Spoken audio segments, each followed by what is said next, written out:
Okay. Though the communication is very important,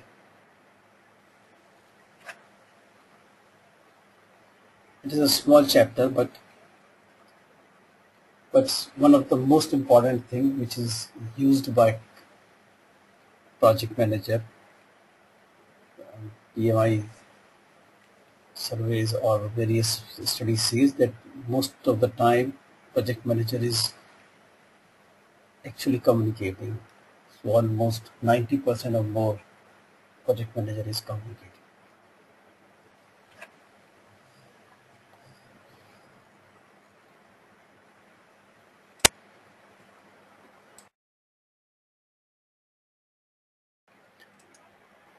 So here in communication management, which is tightly integrated with stakeholder management, but we bifurcate in terms of when we talk about people and people connected with the project, we'll talk about in the stakeholder management, while when we talk about information, that is the generating an information, collecting information, distributing it, storing it, making it available for retrieval, archiving it. This so anything we are dealing with the information, it comes into communication. We should understand a very simple model about communication. How normally communication happens. This is a very simple model. The sender who has a thought convert this into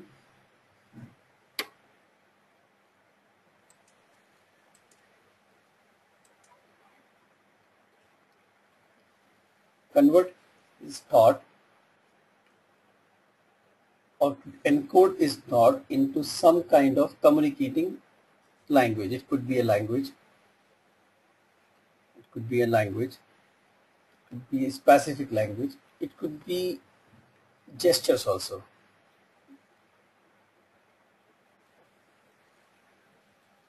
It could be tone, pitch. These things also contribute a lot.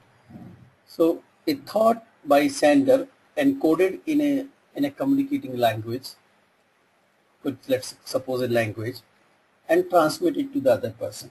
The other person, if understand the same language, decode the thought and understand it. Now, he has understood or not, this cannot be ensured until unless the sender provide a feedback to the sender that what he has understood.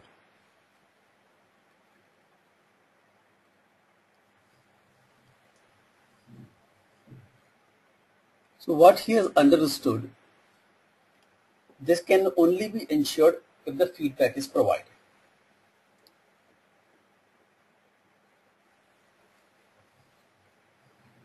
Now, sometimes what happens when a message is communicated, the noise play little role into this and change the meaning of the message. It could be meaning, it could be the way it has to be communicated, it will make it hard to understand. Either of that thing means it becomes it make it difficult for the receiver to understand the message. It's not here, the noise is not about disrupting the communication, like your phone is faulty. No, it's not about that. It's about changing the meaning of the message or making it hard to understand.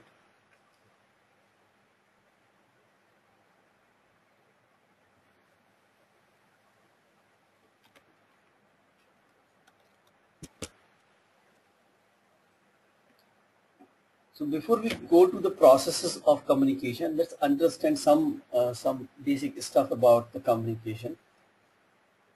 The communication has various dimensions. One is medium, the writing style. The medium could be written or oral. It could be formal or informal. It could be online or offline. Online and offline mean interactive or non-interactive. It's not about over internet or over the phone.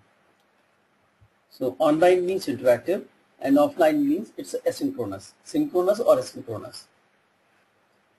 Verbal or non-verbal, we see body language.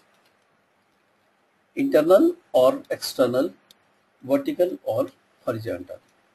It could be a writing style also. I'm not sure how much it contributes, but it did contribute. It do contribute. In a communication, in this, there are three parts of it. The verbal and non-verbal. Verbal is only 7%. 93% contribution of a message is 93% is non-verbal. Non-verbal means your tone, pitch, or the body language. In this 93%, 55% effect is of your body language, and only 35% is the tone and pitch. So if you speak something little loudly or softly, it has different meaning. The meaning changes. The same words spoken in a louder or lighter. You are talking about some defensive words, but your body language is aggressive. The person will get confused. You're softer, but your body language is aggressive. It will become aggressive.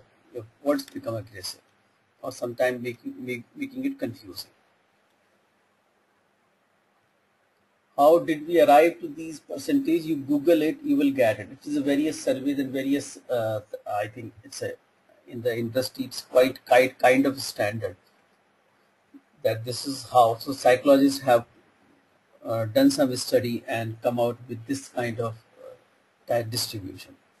It's not a PMI distribution or my distribution. It is a published studies actually.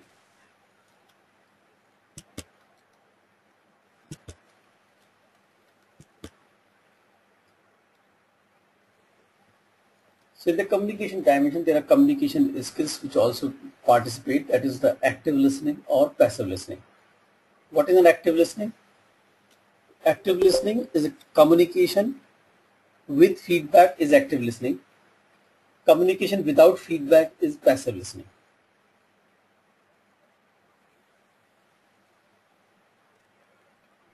Okay. I think Babu Rao is in properly. Is Babu Rao able to hear me? Hi, Vivek. Yeah, I'm able to hear now. Oh, great. I think you are facing some problem with joining again and again by the browser. Yes, now it's been resolved. Okay. So just to brief you, yesterday we only covered human resource management. So today we are covering communication management and I think we will pick up the risk management as well.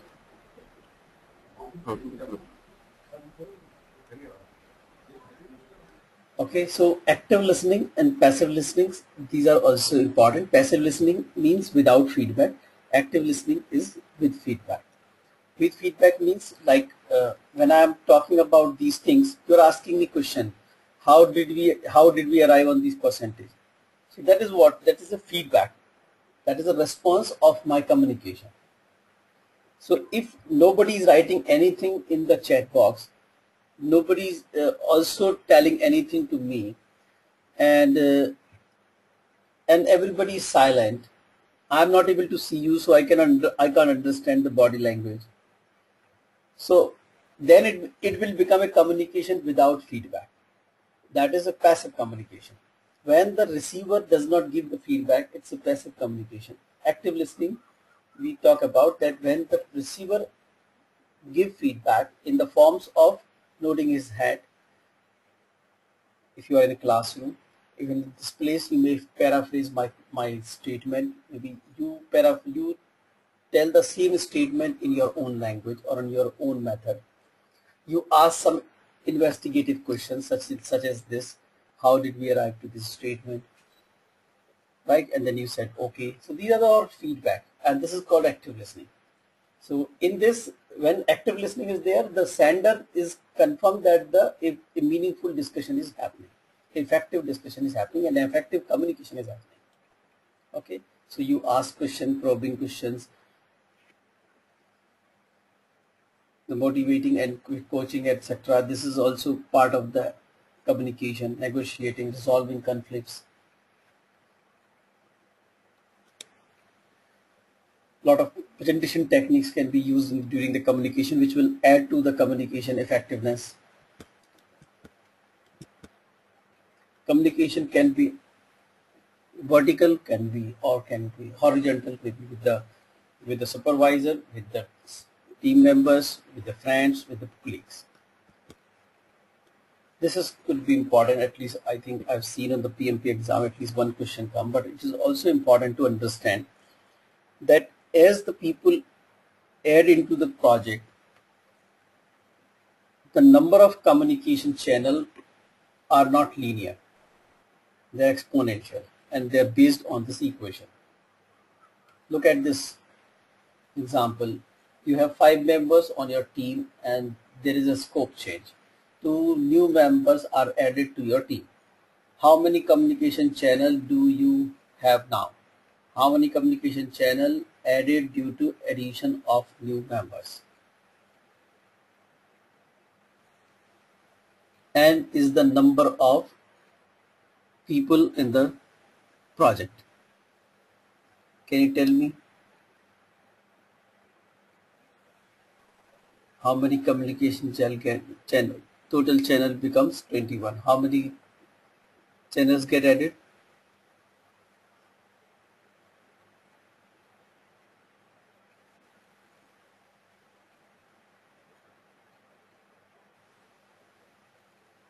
$11. So earlier with the 5 members, no, it is 7 minus 1 is 6.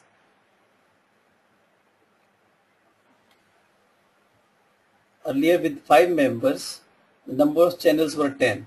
With 7 members, the number of channels become 21. So there is an addition of 11.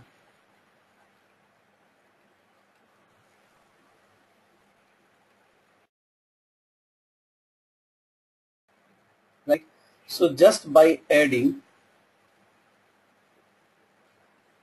2 people, you see 11 channels get added. It is like this.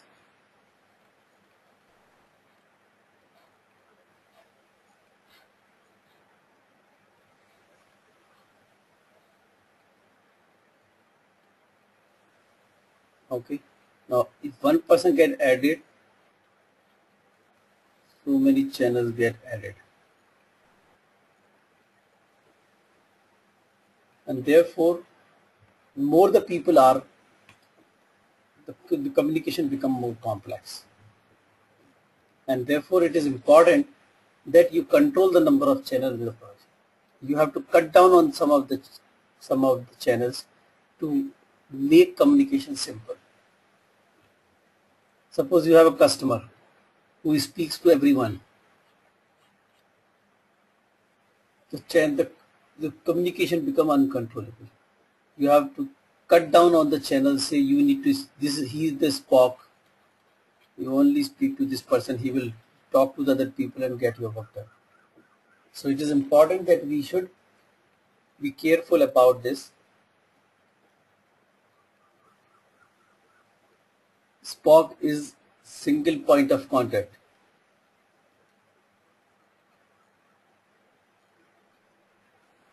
No, it's not single channel communication. It is single point of contact.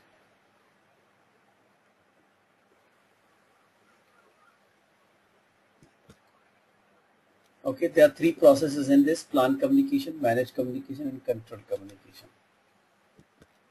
Plan communication, as you have all the other processes in the same, in this also we need to define how the communication will going to happen. What kind of information is to be communicated? Who needs what information? at what frequency, at what time, in what format. All these things have to be defined in the communication management plan. So the primary purpose of plan communication management is to prepare a communication management plan which can be executed during the project execution. Who needs what information, what will they need, and what format they will be provided, and what frequency they need, from where the information will come, how the information will be collected, what will be the mode of communication. All these things need to be defined in the communication management plan. You need to do the communication requirement analysis, and therefore number of channels come into picture, and you have to see that which channels you need to close, which channel to remain open.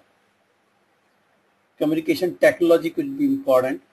Which technology need to be imparted or be used depends upon the various factors like urgency, technology availability, ease of use. The people are quite matured. They're in the late 50s or so. It becomes difficult for them to adopt the new technology. It takes some time. If you bring such kind of new equipment or something, it becomes like, instead of facilitating, it becomes the other way around.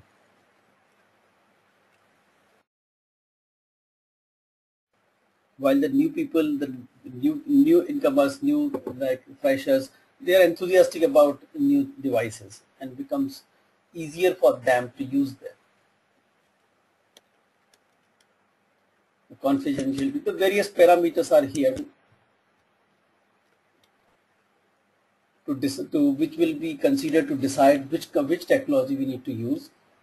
Communication models, if there any other model, we have to consider that as well. How the meetings will be conducted, some ground rules.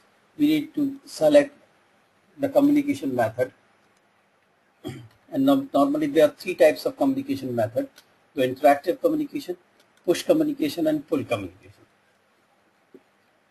Interactive communication is an online communication. That means synchronous communication. It means the feedback you get immediately. You get the response immediately. And you reply, other person replies. So it's a online communication which is happening face to face, phone calls, video conferencing. Right? In the push communication, what happens? You push the information to the other person. But you are not sure when the other person will see that information or get that information. So like emails, you send the email, so it's pushed. Now that person may or may not see that email altogether, may see at a later time. You never know when the response is going to come. The response is not in sync with the sending. So all these memos, fax, reports, etc., they are normally push communication. Now another thing is a pull communication, the opposite to this. A pull communication means the information is available, you go and retrieve it. You go and retrieve it.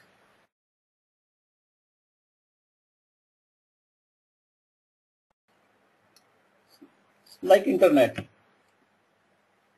You want to know some information, you go into Google, you type some text and get some information, and then you download that information on your PC. Right? Telegram is a push communication. You write something and send it. The other person will get, and it's not synchronous. You send it to that person, irrespective of he receives or not. But if it is a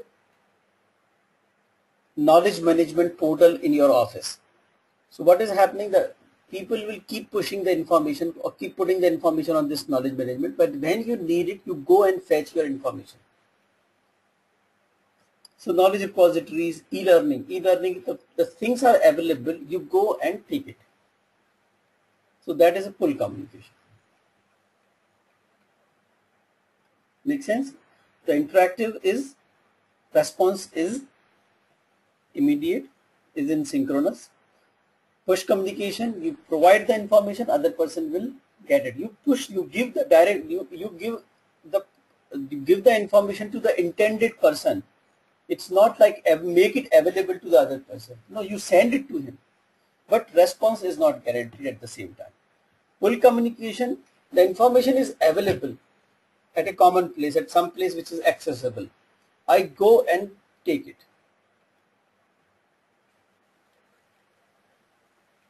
Right? Some days back, I get one question, very good question on that what is newspaper? It's a pull communication, push communication, or interactive communication? Pull. But it is delivered in your home, right?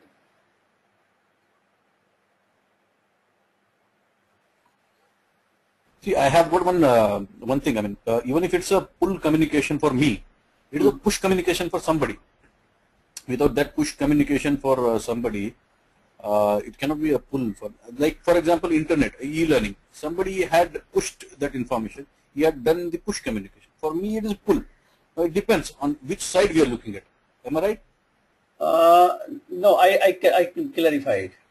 That's why just is explaining this. Push communication is sent to the identified person.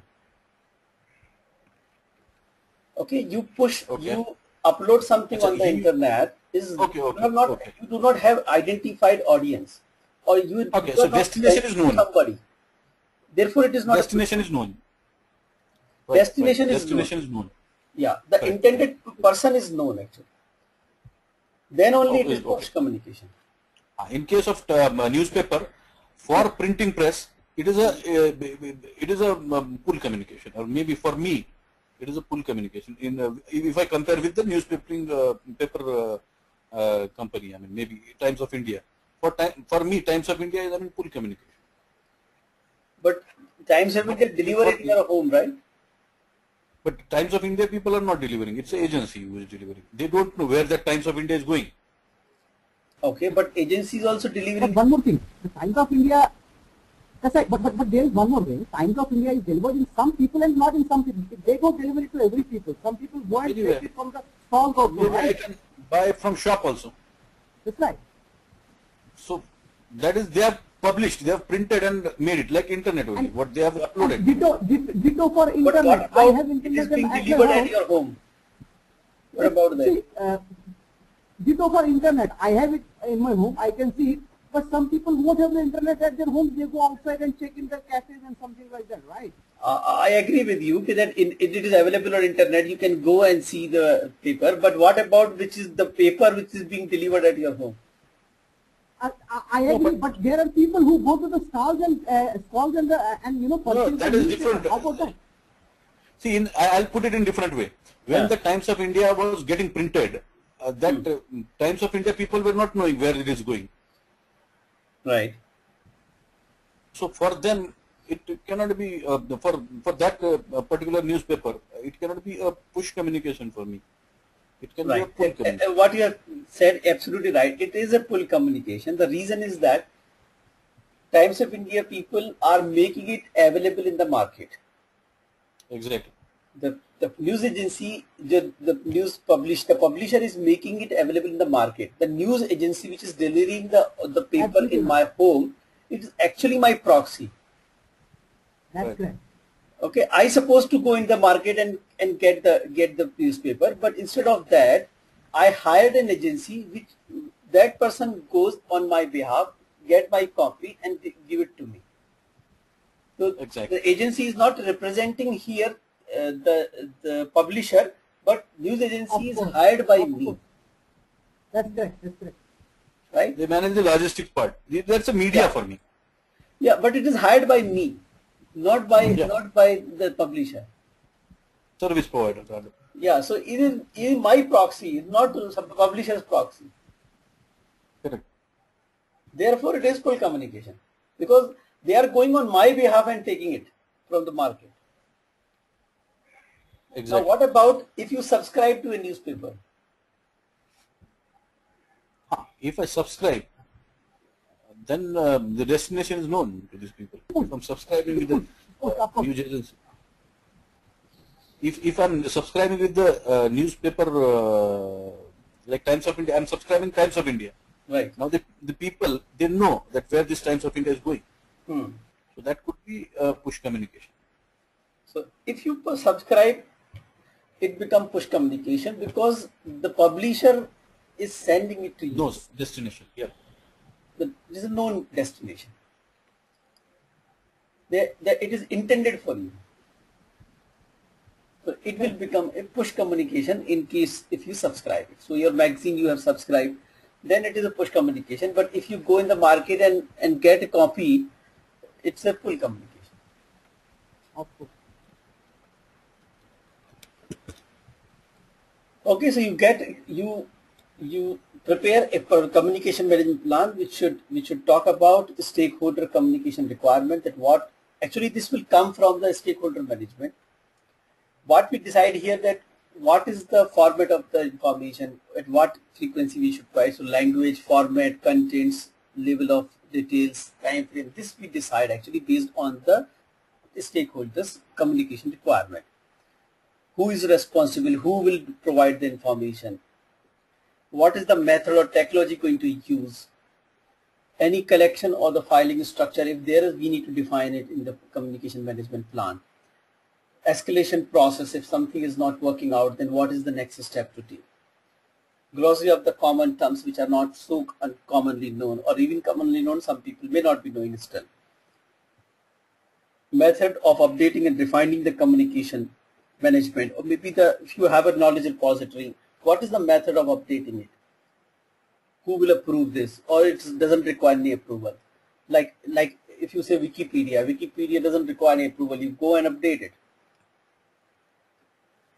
Guidelines and templates for the status meeting, team meetings. You have to provide give some guidelines, templates, or I will also show some kind of ground rules to conduct the meetings.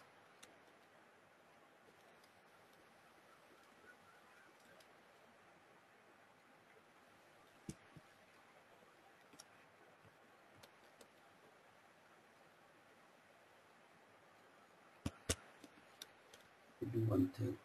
Let me show you.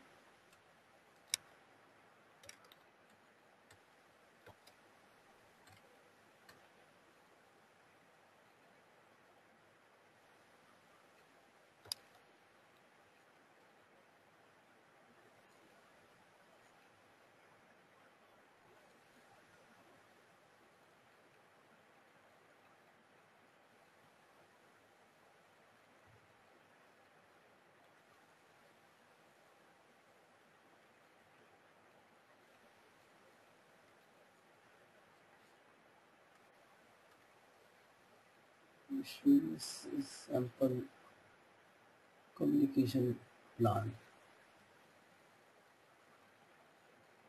Very simple, absolutely plain. You need not to have very complex kind of documentation. That's why I promote. We should have very simple thing.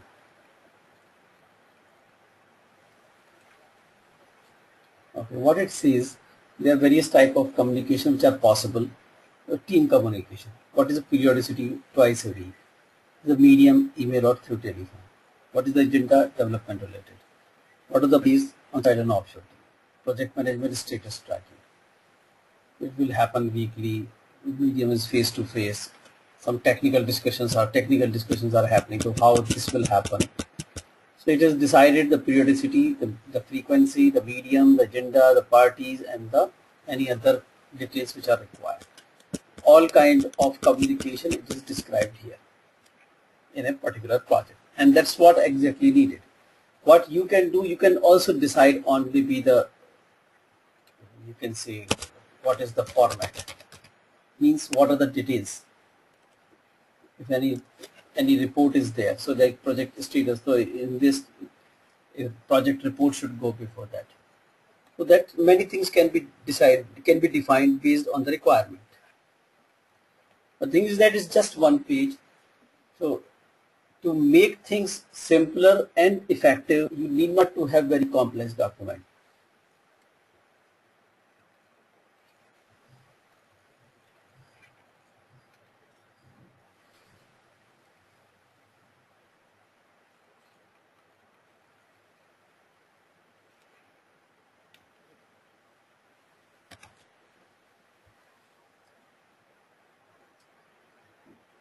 Now the second, once you have the project, the communication management plan, the next step is to manage it. Manage means generating the information, collecting it,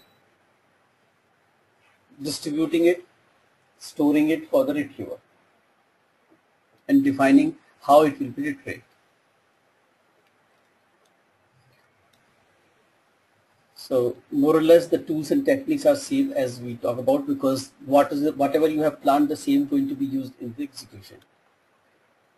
What exactly the outcome is you see here is the communication, actual communications happening based on the communication management plan. So as we talk about, it could be sender receiver, the media could be oral written, writing style could be active passive, meeting agenda could be this, presentation could be body language, visual aids could be presentation, could be audio, video.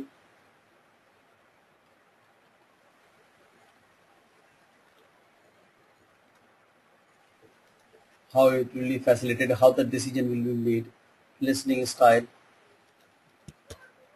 and talk about the communication barriers.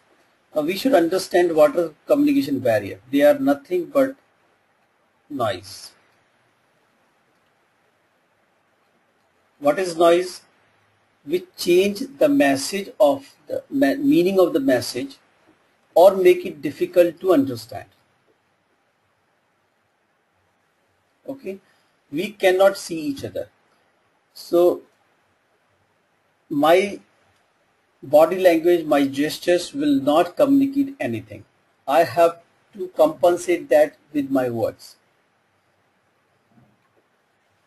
So not able to see is a kind of barrier which has to be compensated with it, with the words and the other things. Now how we are going to compensate, we don't know. So we have some, we say in such kind of things we have some takeaway and some give away. We are recording this training session. What more can happen? You can revisit this recording. So what we are saying, we're trying to see that this noise can be nullified, or at least we can reduce it.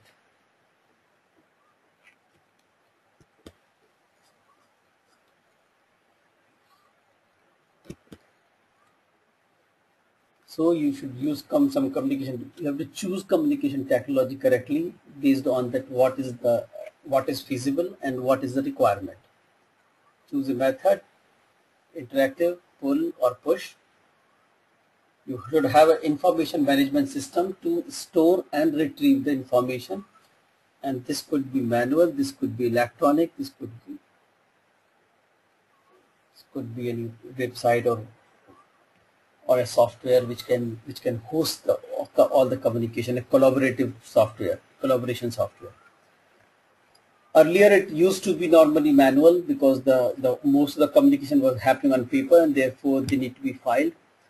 But now the things are moving from paper to non-paper things, and therefore the things are being filed in the soft storage. So you should have a collaboration software or a storage place where the information can be put or can be retrieved. Should use any communication method and see that how you can deal with the noise. Noise of various type actually. Noise like we are not able to see. The background information is also a noise.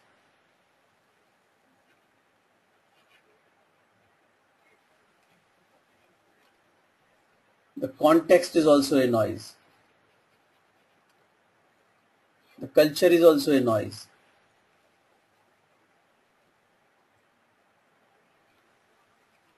Culture is not a noise, but actually culture difference is noise. Similarly, the context, the difference in the context could be noise. Background information, again the different kind of background. So a person give some communicate something to other person. Now if they are of the same culture, it will be easier to understand. But if the culture is changing, then it is quite possible that he understands the meaning of this message differently. Because the background, because in the different culture, the perceptions are different, expectations are different, and therefore same words have different meanings. If the background information is different of these two people, then they understand the same message differently. I give a very simple example. The receiver's restlessness also could be a noise. Yeah, or desperation to speak.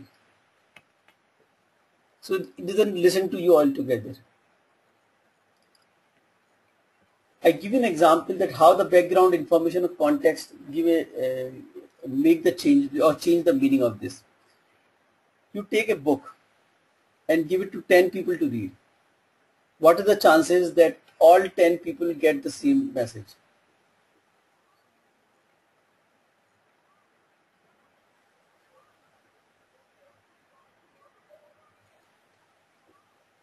If 4 people read the same book, will they have the same learnings? The chances are very less. Why? Because they have come from different backgrounds, they think differently.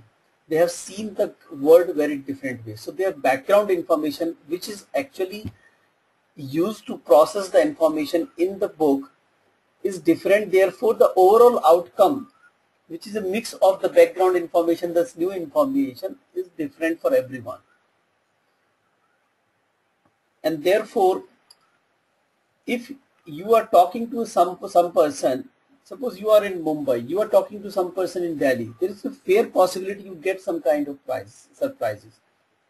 Because his information, his background could be different than a child which is grown up in some other part of the country, and the child which is grown up in another part of the country, they may have very different understanding altogether. And therefore they understand the same meaning very differently.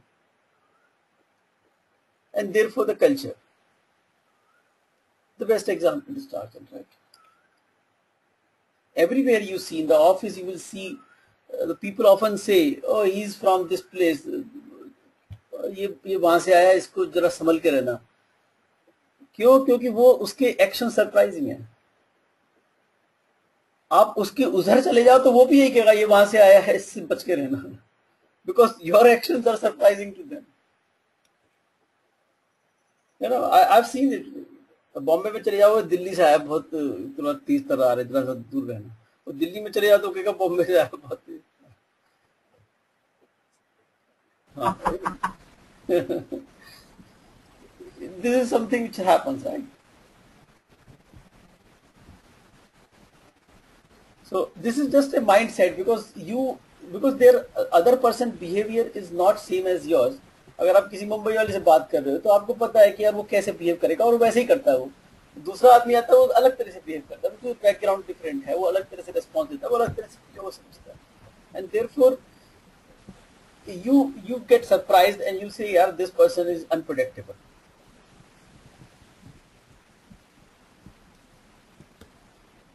Okay, so what you get out as an output, you have generating various information which you distribute to the people.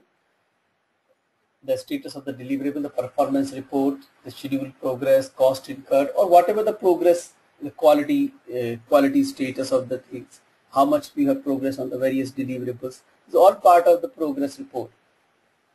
And that is actually get communicated to the stakeholders.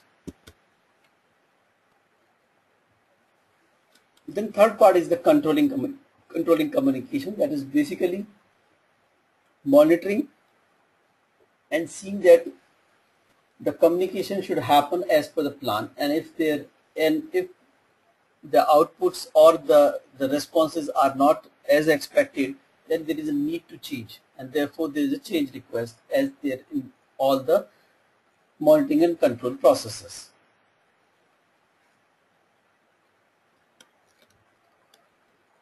Now, controlling the communication, the information management system, basically your collaboration tool or the tool which keep the information and make it available for retrieval, plays a significant role.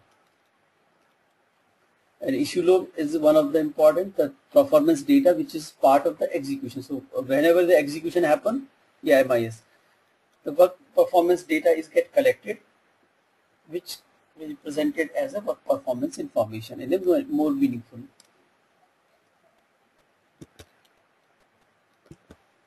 So information management system is a system which facilitate storing of the information and facilitate its retrieval.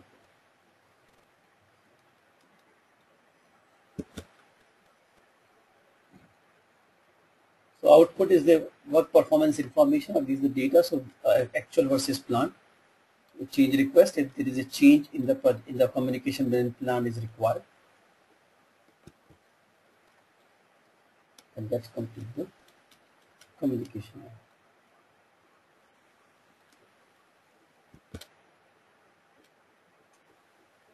Our SAP, ERP, Oracle, BPM, dashboard systems are few examples of information management system.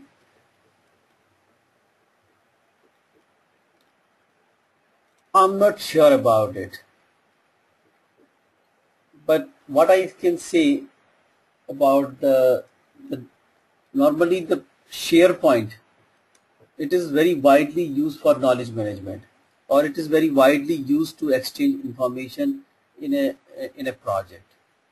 This could be a good example of information system. Many places you might have seen that wikis are there. Wikis means there is a portal where anybody can go and publish its information, can correct the information. Those are the places which we can say it is part of the information retrieval system, or MI.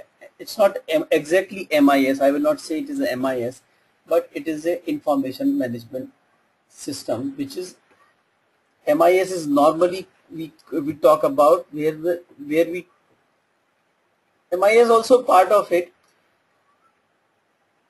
but when we talk about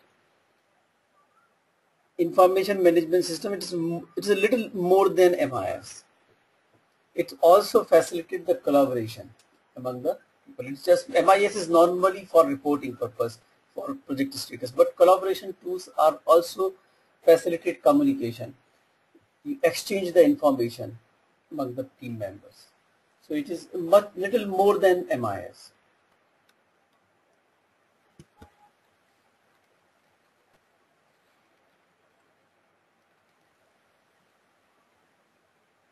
Any question regarding communication management?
Risk management is one of the chapter which is quite big, and it does require that much attention because it is one of the important chapter,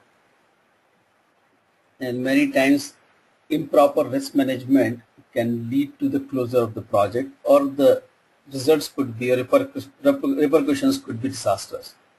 So risk management is very important, and what I have observed that in most of the places dealing with the risk is easier than identifying it.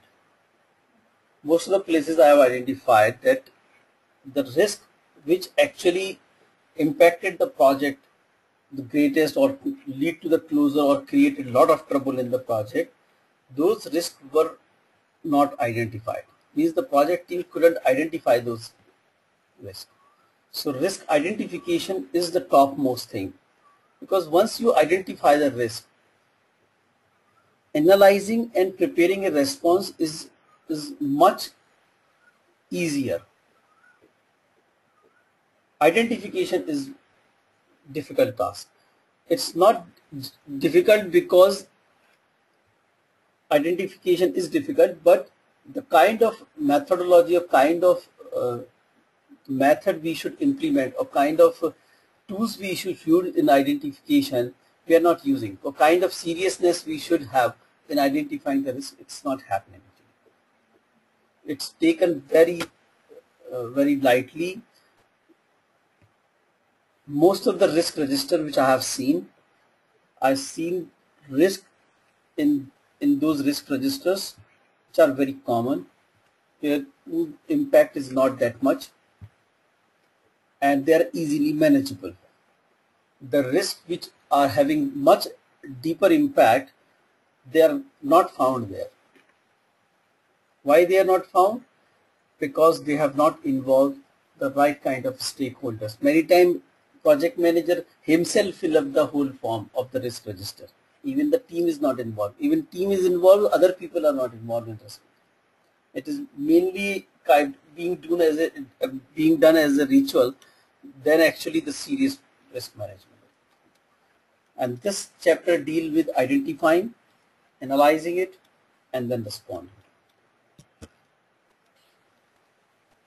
The 5 processes are in planning, and 1 is in control. And that controlling risk means doing from 1 to 5 again and again. Controlling risk is nothing more than doing 1 to 5 again and again.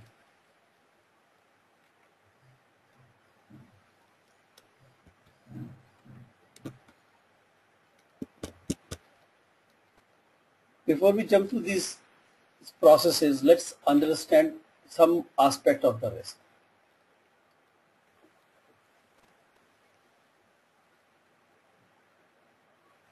There are 4 things in this. One is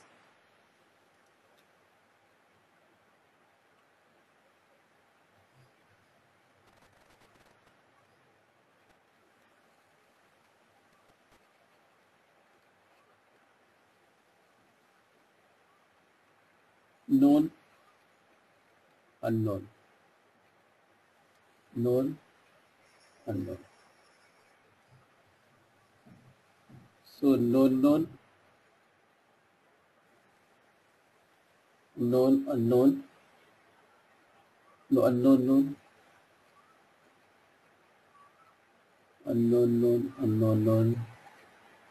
unknown, unknown, and this is unknown, known. That means event is known, but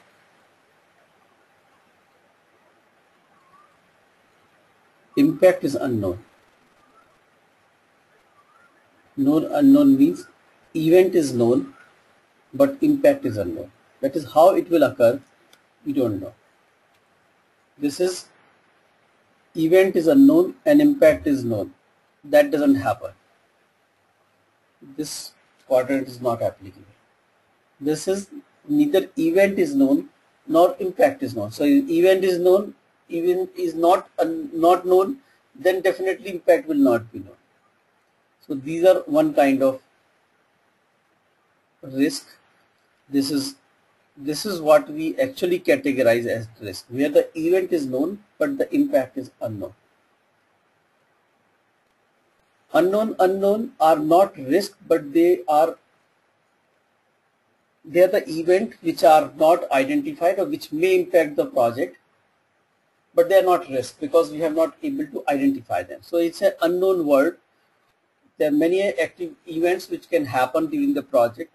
We have not identified them. The challenge is that how more and more such things we can pull them into this quadrant. More we are able to do is better we will be in managing the project. Known means event is known, impact is known. They are basically activities. So what we are addressing here, there are two things. One is exploring this area and trying to find as many events as possible, bringing the matter here in this quadrant and then dealing with this quadrant.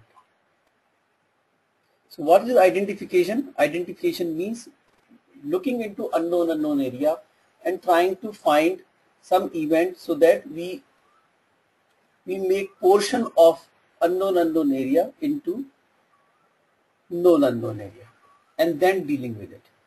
So identification here and then analysis and taking response is here. So risk has an event. There is a probability of occurrence. There is an amount at stake. If it occurs, then that amount can be lost. But overall status or total impact, that is the multiplication of probability and amount at stake. And the fifth thing is risk tolerance. So risk is a risk. It depends upon how much tolerance you have. If you are a high tolerance, then higher risk is not a risk. If you have low tolerance, even the low risk is a big risk.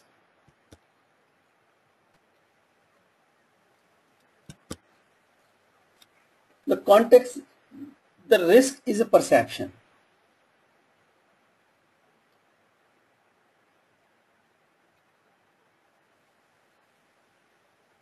Then this is high risk event. Which event?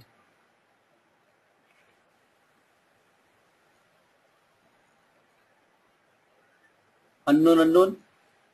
No, they may or may not be, but we don't know about them.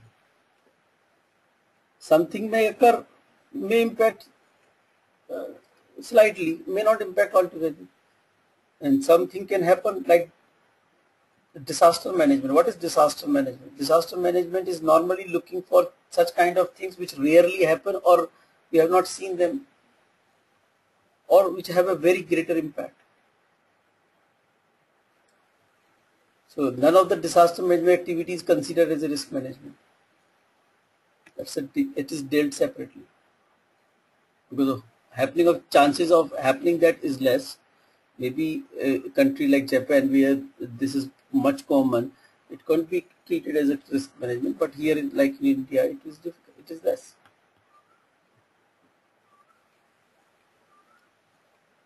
What I was saying, risk is a perception. Something is a risk for me, may not be for you. Something risk for you that may not be for me. My background, my knowledge, my understanding, my skills or my nature make a lot of difference in risk assessment. So I consider a risk if I feel that it will be difficult to manage or it has an uncertain things or it may impact. But if I see its impact will be low, I will downgrade it. So if my tolerance is high, I am willing to take risk. I am a risk averser or risk taker or risk neutral. So there are three types of people: risk neutral, risk averser, or risk taker. So risk taker is an aggressive person, want to take risk.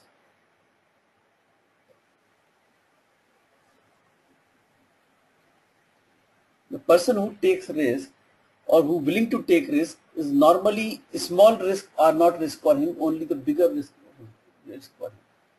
A risk averser who try to avoid risk, even a small risk will become risk. So we need to be consider that what is the tolerance level of the and our perception in what kind of environment we have grown up.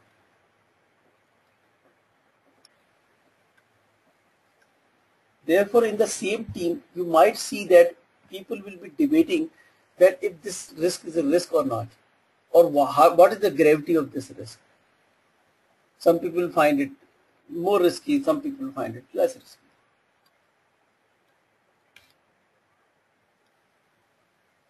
I normally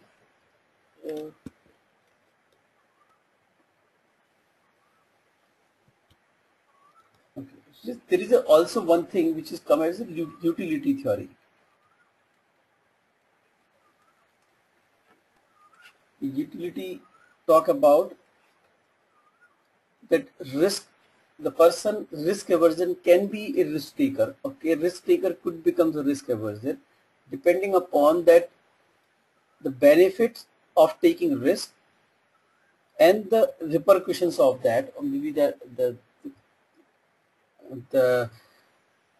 if risk materializes, the outcome of that, what is the damage it's going to do. Depending upon that, the risk taker can become a risk averser. A risk averser can become a risk taker. A risk taker becomes risk. It can be. You consider it like a risk.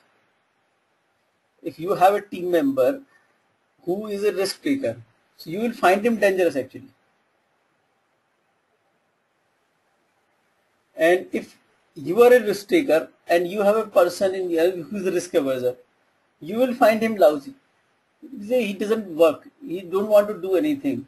Everywhere he find danger. And you find yourself you as a danger.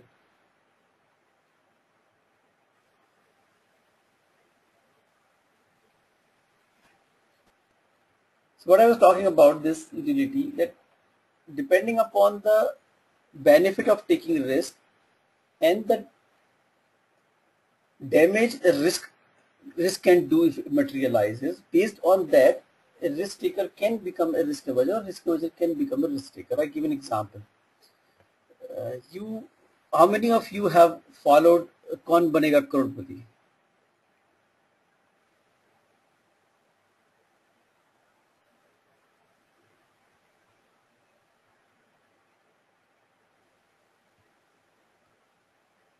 Okay.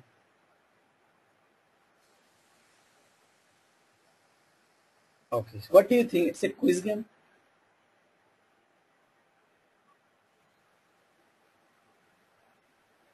Is it a quiz game?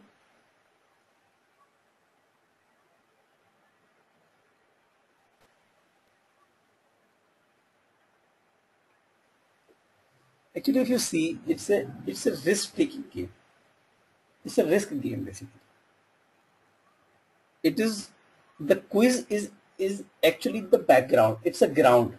See, you play football. Where you play football? On the ground, on the football ground. But football ground is not the game. On the football ground, the football is being played. So play is actually football. So here the game, the quiz is actually the background. It's the ground on which a risk game is played. Quiz give an environment, a platform on which this quiz is this game is played. Like you say a three patti.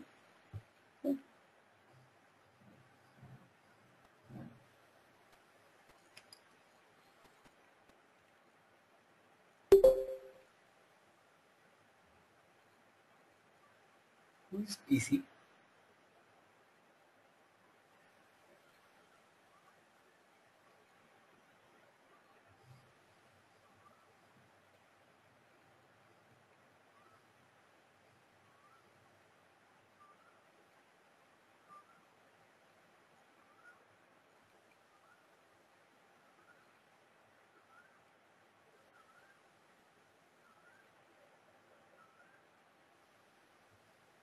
Babura.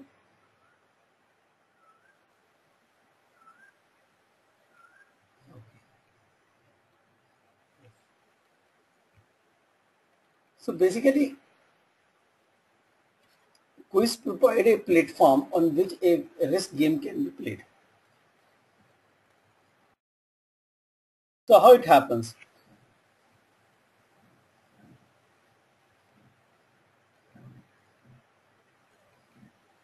Okay. So you have, suppose you have won 10 lakhs rupees. Or let's say you have won 5 lakh rupees and there is a question for you for the 10 lakh rupees. You're not sure about the answer. So it becomes risky. What will happen? If you win, you will get 10 lakhs. If you give the right answer. If you give the incorrect answer, you lose 5 lakhs. The third option available to you, you quit the game. Correct?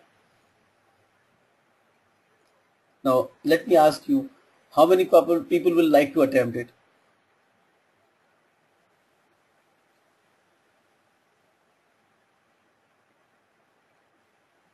I will.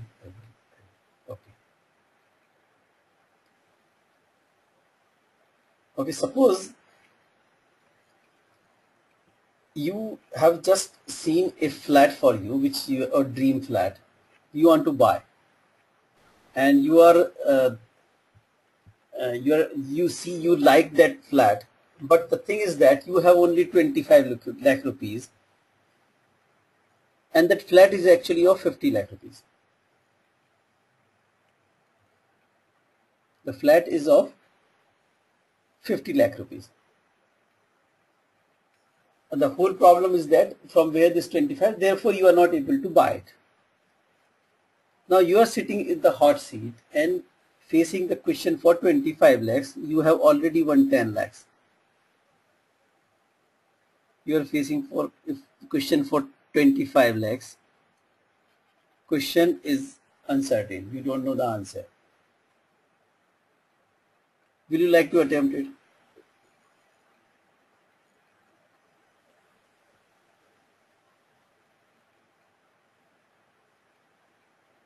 There is no harm to take this. Okay. For 25 lakh question, yes. This question is for 25 lakhs. It will give you 25 lakhs, but if you lose, you will lose 10 lakh rupees if you give it incorrectly. Otherwise, you will leave the game with 10 lakhs. No, I'm talking about you. You have just seen a flat which you liked, but it is 50 lakh rupees and you have only 25 rupees in your pocket. Okay. Now you are in the hot seat. You have already won 10 lakhs rupees. You are facing a question of 25 lakhs. If you answer it rightly, you will get 25 lakh rupees. Your dream will be realized. If you incorrectly answer, you will lose 10 lakh rupees, or you can get away with the 10 lakh rupees. Will you like to attempt this? You won't try. Okay. Yeah, I would like to attend it. Okay. Bhagesh will try to attempt it. I think Ajay also saying. Yeah. So what I will do, I will take this 10 lakh rupees because I'm not sure about the question. I will not try this answer and try to make out another 15 lakhs from any other source where I'm sure I will get it. Exactly. Absolutely right. So all explanation right. There is no right or wrong answer in this. Everybody has. For me, the opportunity cost. Yeah, Ajay. The opportunity cost would be tremendous. I mean, so I would definitely take a risk because looking at the opportunity cost and value, I mean, definitely I'm going to get more benefits if I win. Okay. So just see, if 3 people here, and I can tell you that Ajay is risk taker. Bhagesh is a kind of risk neutral, but it is little on the upper side, on the risk taker side. So I say the Lalit is actually risk averse. The kind of thing he is trying to prevent the whatever he has gained. Okay. This could be in a situation can happen, but the situation can change. When the situation changes, the people can be from risk taker to risk averse. This is a particular this situation in this particular condition which is given to us. Okay, the condition changes, the people's behavior changes. Okay, suppose you are lucky, you get the answer right.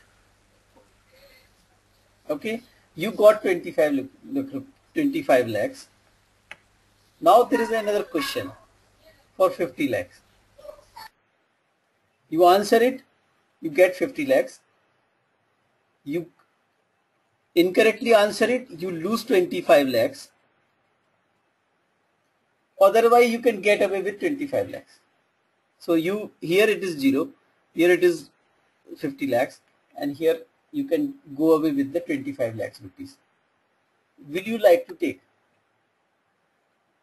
You keep in mind that Now here answer is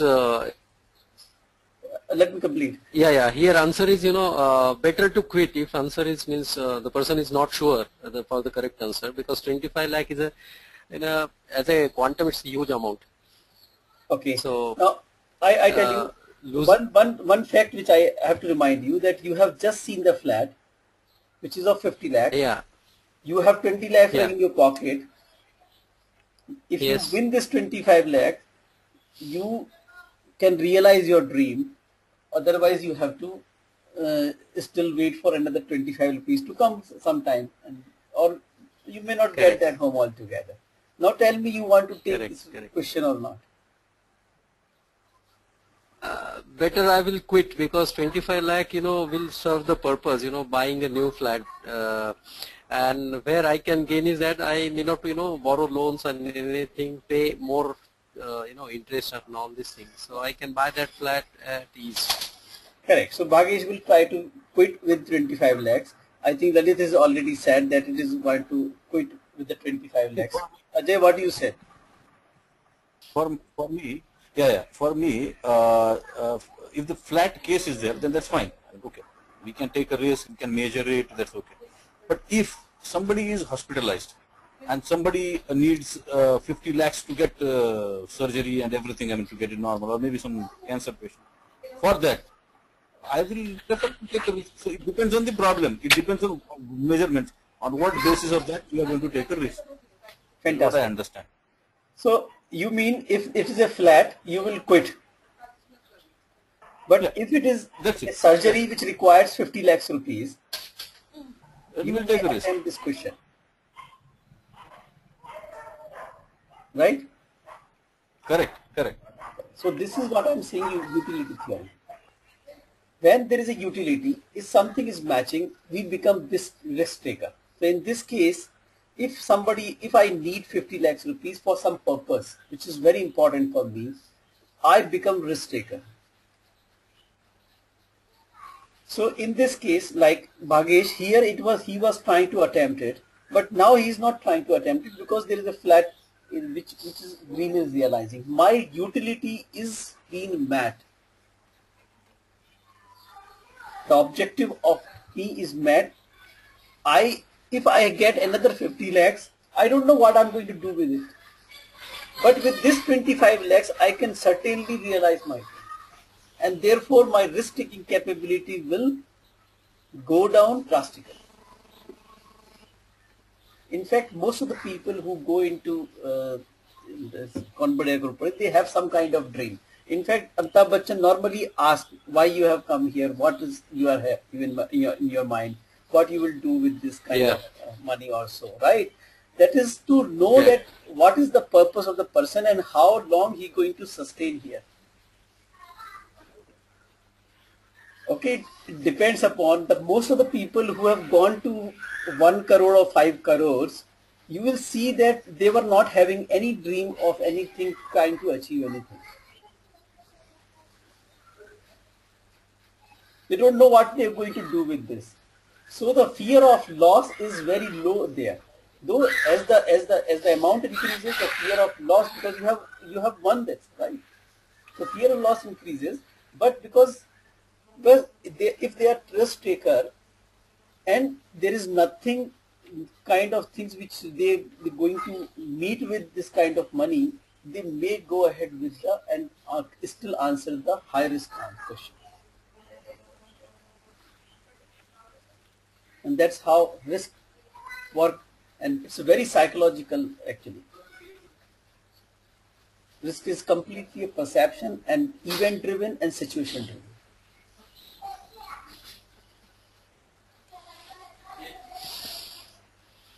Okay, risk is normally high in the beginning.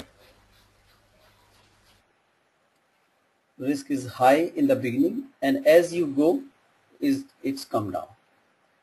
Amount at stake is low in the beginning, and as you go ahead, it increases.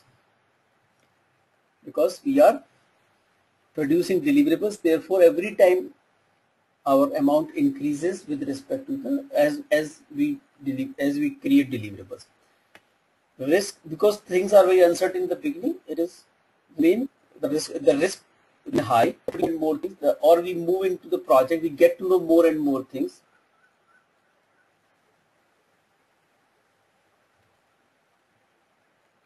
Get to know more and more things, the risk comes down. What is risk? Is a level of uncertainty.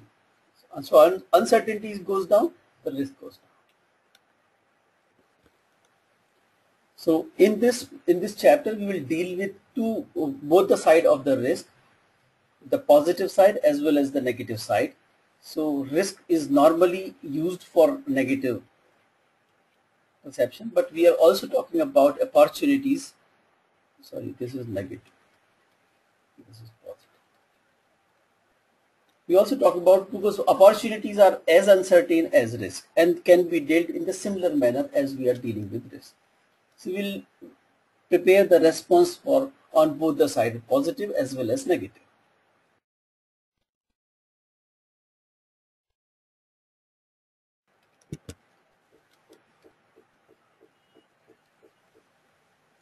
So there are a couple of terms again. I think most of them we know. We just understand what the appetite and tolerance.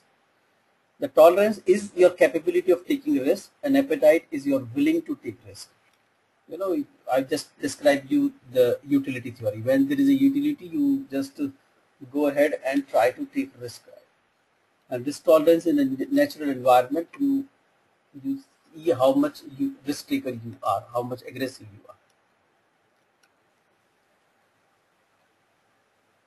Ideally, we should stop at equilibrium. So there is nothing called equilibrium. This is also a perception actually, and very comparative things. So what you call equilibrium, it depends upon what is the value actually you see in the risk.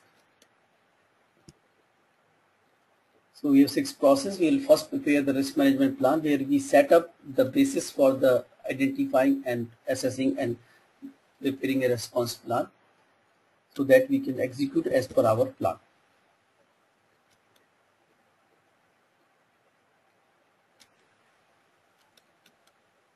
Okay, so we have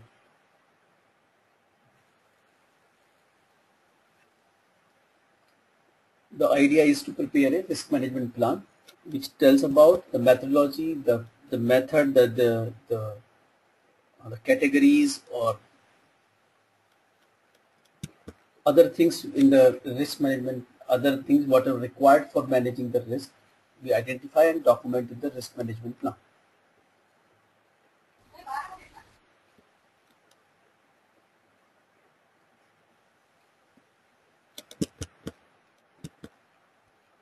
So what we define in the risk management plan, the methodology. In planning risk management input, can we take history? Hello? Yeah, I'm getting you. In planning risk management for input, can we take the history of the organization for the previous kind of projects and the risk? Yeah, I think so, because if we have a similar project in earlier done in the organization, we'll definitely try to review that project and see what kind of risk they faced, and those could be very valuable input for identifying this on this project. Yes. Normally we call lesson learned or any other information in the history.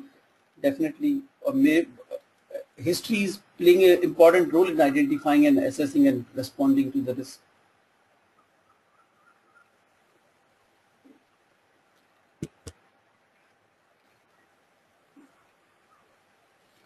So in the risk management plan, we define the methodology we're going to use in identification, in analyzing, in prioritizing, and preparing the risk response plan. Define roles and responsibility, who will do what, who is responsible for what risk, or what kind of role is going to play in the risk management, how much budget is available for managing the risk. We so talk about contingency and the management reserves.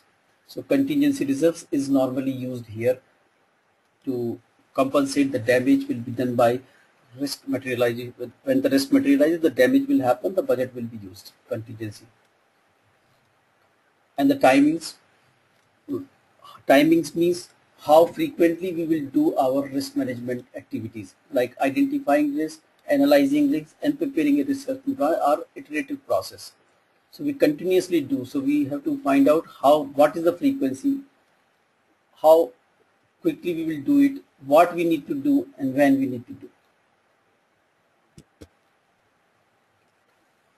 We should define the risk categories, like technical categories, technical, external, management. They will help us to see the risk in right perspective, and roles and responsibility can be defined appropriately, can be assigned to the appropriate people in that sense. We should define the risk and risk probability and impact scale, which will be used, we will see later, which will be used for ranking the risk or prioritizing the risk. So we can define a scale like this, we can define a scale like this. We see ordinal or cardinal.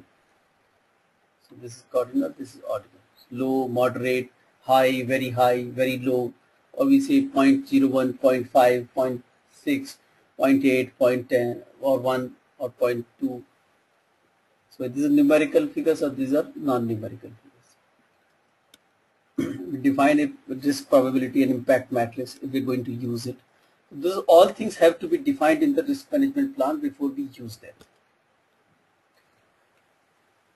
What is the tolerance level of the stakeholders? What is the reporting format in which the risk will going to be risk or risk response, or the risk impact will be going to be reported? How are we going to track? How frequently we are going to track?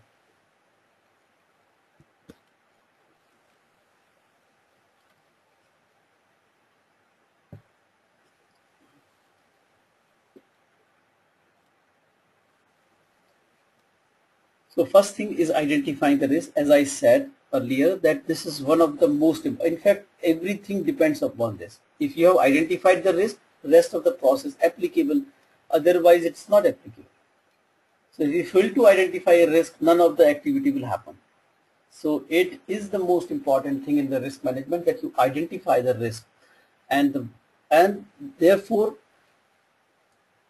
engaging a stakeholder in identifying the risk is one of the most important things. If you do not talk to the stakeholders, do not seek their advices on risk, then you will be doing a very limited work. If a project manager doing risk management is own, it may be doing 10-20%. If he involves his team also, maybe doing 40-50% of work. But if he involves the management, the customer, the sales people, the support group, all these people also involved, and talk about the risk and ask them what risk they see in the project, I think then he will be doing the 100%. And most of the places I haven't seen that happening. Project managers do not go to the support group or sales team or other senior management or customer to ask that what risk they see.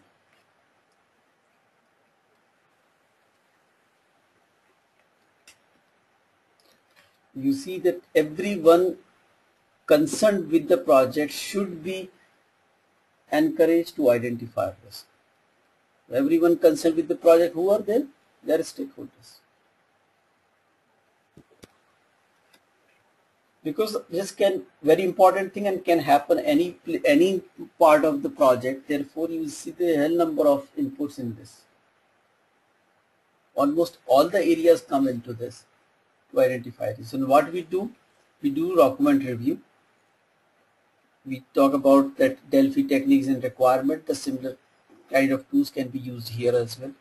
We use checklist analysis because checklist ensures that completeness, and when there is no when the completeness is missing, that part becomes risky.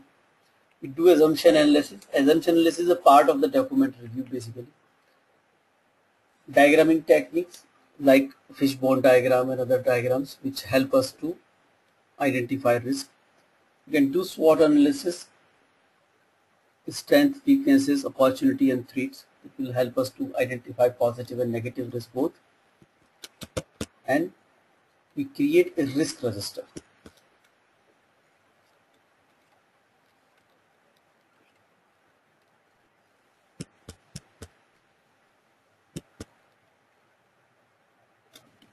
The first thing in the tools and technique, what we do is the document reviews. So whatever the assumption and constraints we have documented, we should go and do the analysis of every assumption and every constraint. What kind of risk is involved in that? And then document them as risk and prepare a response plan. Contract also to be reviewed, especially for the loose terms used in the contract, and see that if there is any risk related to that. Basically, when you write contract, you also write assumptions and constraints at that time, then that should be enough. But still, it is good to review the contracts on critical documents which are exchanged between vendor and the customers.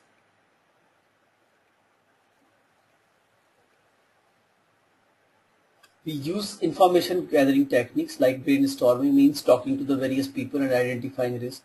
Delphi techniques, doing root cause analysis, the fishbone diagram you see. So various branches of that can help us to identify the risk in the project. One of the most important and most critical tool which can be used to identify risk is Delphi technique. As I said, that more and more stakeholders you involve in identifying the risk, better you are, more exposure you will get on the risk. And Delphi technique is fantastic in that sense because you can prepare a questionnaire and send it to anyone who is concerned with the project, and wherever he is, not necessarily be co-located. You can send it to salespeople, you can send it to the management, you can send it to your team members, you can send it to your customer. Even if you ask just one question, give me top 3 risks you see in this project. You will use this technique to identify our case. You will see that top 3 risks if you ask from all the stakeholders, you will be, even 10 stakeholders are there in the project, you will be having a list of 30. Some would be common, but still you will get some 20-25 risks, and you can analyze every one. You will alone or with your team, you will never be able to identify so many risks in the project. As we just saw yesterday, that we talk about a case study that the project manager is not getting any response from the team members that what kind of problems are there in the plan. So he did the alternative way of identifying that what are the. So what he's finding is trying to find all the risks in the project plan so that they can be addressed. If team is not involved, he'll never be able to identify them. The checklist can be useful because checklists ensure the completeness in the reviews and other activities. So there is no checklist exhaustive, therefore there is always a possibility to identifying some areas which the checklist is not addressing, and then preparing a response plan and how we can do this. Assumption analysis is similar, that we analyze all the assumptions because every assumption could be true, can be true or can be false. If it is false, then it can be a risk for us. Diagramming technique, normally a fishbone diagram can be used, flowcharts can be used, other influencing diagram can be used. One of the important thing is that this SWOT analysis is also very important in identifying the risk. And this should be done in a group. It should not be done alone. So SWOT, the strengths, weaknesses, opportunities, and threats. So all the weaknesses and threats are negative risk, while strengths and opportunities provide us the opportunities.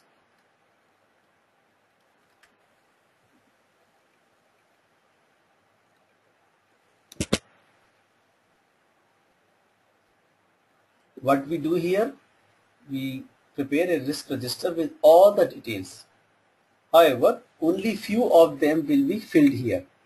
So what we can fill here, the risk description, the categorization. We can identify risk triggers. What is risk trigger? Risk trigger is some kind of symptoms which give us understanding a risk is about to materialize.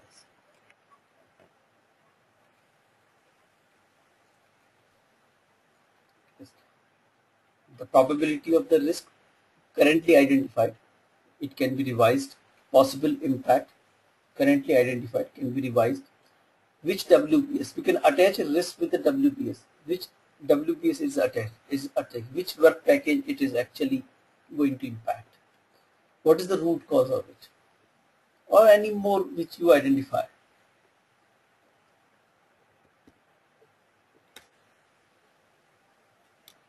Okay, then once the risks are identified, list down into the risk register, we can go ahead with the qualitative analysis. And the purpose of the qualitative analysis is prioritizing the risk.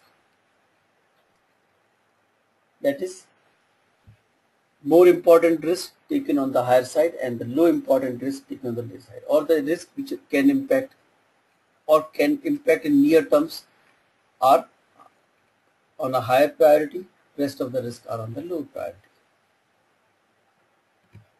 Currently it is 7:30, so what do you suggest? Take a 10 minutes break?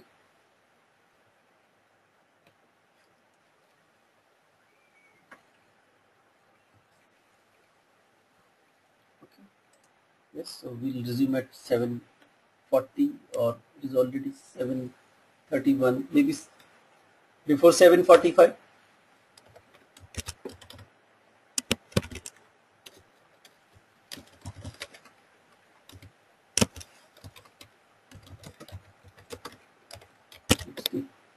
But please come before 7:45 so that we can start at 7:45.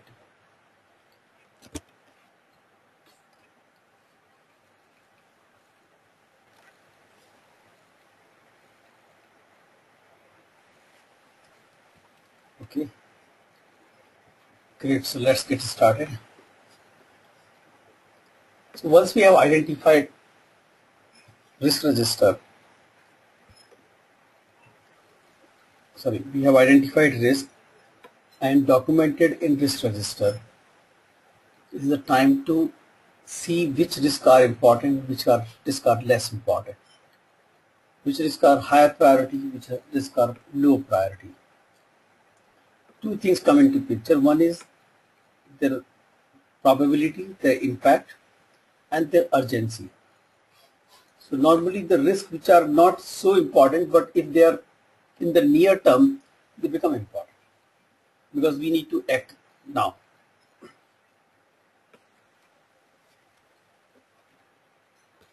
So in this process, the qualitative analysis will try to rank the risk from 1 to 10 kind of things. So higher priority risk will come on top and the low priority risk come on the bottom. So that will happen through risk probability and impact assessment matrix, probability and impact matrix.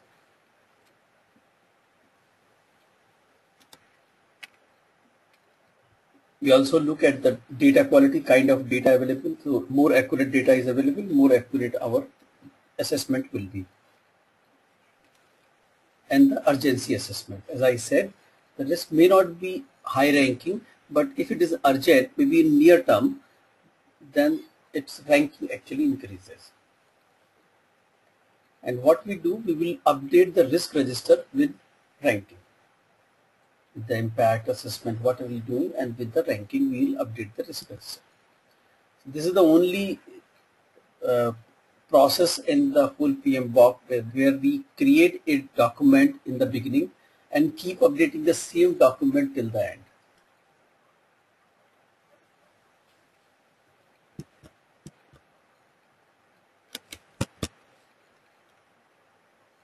So we, for each risk, what we do, we try to understand what is the probability of occurrence and how much impact it can do on the project. What is the impact of its event on the project outcomes or project objectives. If you see, we make ranking of this, and based on that ranking, the higher ranking risk will go for quantitative analysis. That is, we'll try to exactly understand. Here we are just trying to understand the broader impact, not in the terms of amount, money at stake. But high ranking risk will go for quantitative analysis, where we actually calculate how much amount is at stake. Second thing, the low ranking risk will remain in the watch list. And what is watch list? Watch list is a list where the risks are there, but they do not need immediate attention or immediate action. So we keep watching them if their ranking increases over a period of time. If it increases, they may become in the high ranking and will go for quantitative analysis. What is the message here is that we do not neglect any risk. If it is low priority, we keep it in watch list, so that we keep an eye on it. So we draw a probability and impact matrix, impact rating matrix. For this, we can use two kinds of scale: the ordinal scale or the cardinal scale, as I explained earlier. Either we can define that our probability is very low, moderate, high, very high, or we can define it as 0.1, 0.3, 0.7, 0.5, 0.7, 0.9. Or the same way we can define the impact also. The impact is very low, moderate, high, very high, or 0.3, 0.5, 0.7, 0.9. So either of this scale we can use, but if once we have used one scale, then we have to rate probability and impact both on the same scale. And this is how we do. So on one side we have kept probability scale, on the other side we have kept the impact scale. And for every probability, for every event, we try to judge its probability and impact. You see, probability is 0.4, impact is 0.6. So probability 0.4, impact is 0.6, this is. So the event fall into this box. Probability is 0.2, impact is 0.2. This event, suppose it is E2, it will come here. E3, probability is 0.6 and impact is 0.8. Impact. So 6 and 8. Yes. So 4 colors are same. So here it is the E3 in this.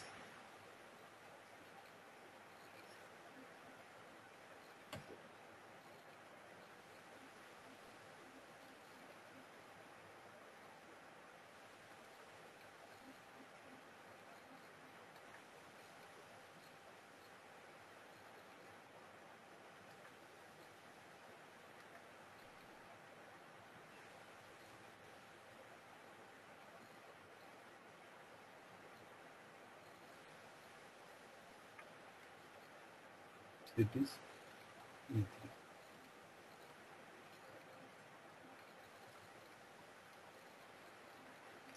Okay, so this way we map all the risk, all the risk, not the events basically.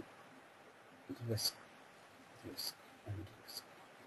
So R2, R1, R3. Okay, we map all the risk on this scale and see that which risk need are higher ranking, which risk are low ranking. That also we need to define, and this is normally defined in risk management plan. So you see the green, amber and red. This is I have defined. You can define it differently. What I have defined, any risk which is greater than 0.2 or the overall P and I value, P into I value is greater than 0.2 is in amber. Any probability which has an P and I value more than 4 is in red. So between 2 and 4 it is amber, less than 2 it is green, more than 4 is red. So we can define it differently also. I can define that less than 0.25 is green, greater than 0.75 is red. In that case, this will become green, this will become green, this will become green, this will become amber, this will become amber, this will become, only these three will remain red. So we can define whatever the way we want to define. We can also define which risk will go for quantitative analysis.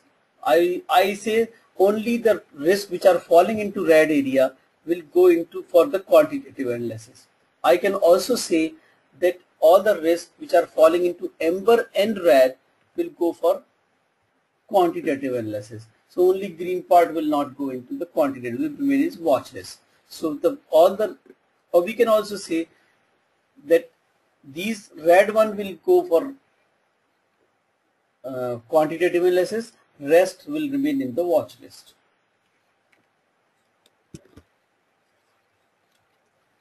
We need to assess the data quality also, because our whole assessment is depend upon the quality of the data. If the quality of data is poor, the assessment will be poor. The quality of data is better, the assessment will also be better.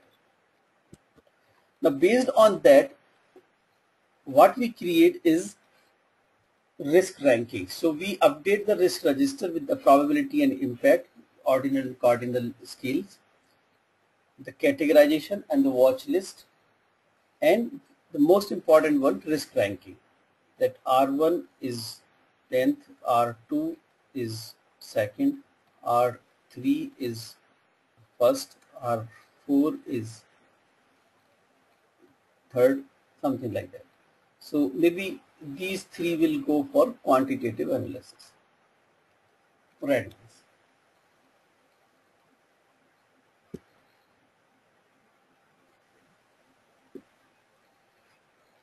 Now how we perform the quantitative analysis?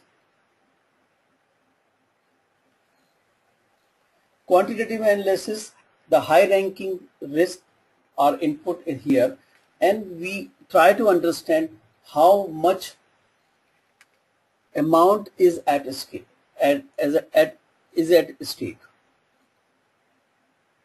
The real dollar figure we try to calculate, which will help us to prepare a proper action plan.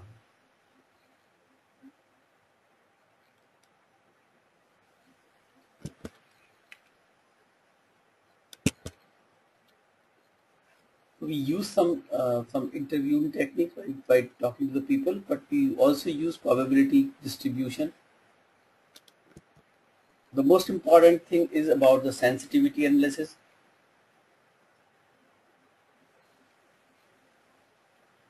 Sensitivity analysis is a kind of simulation or kind of regression technique where we keep one parameter means constant and try to judge the other parameters, or we try to judge two parameters while keeping the other parameters as constant. This is kind of simulation and therefore it takes a lot of time. We also try to see that what is the expected monetary value. We also call it calculating EMV. No, not NPV. NPV, net present value. It is used for judging the if we want to invest in the project or not. Okay, so NPV also can work. In some cases, EMV can be NPV. If we need to invest in a project, then we calculate NPV. In that case, EMV is actually NPV.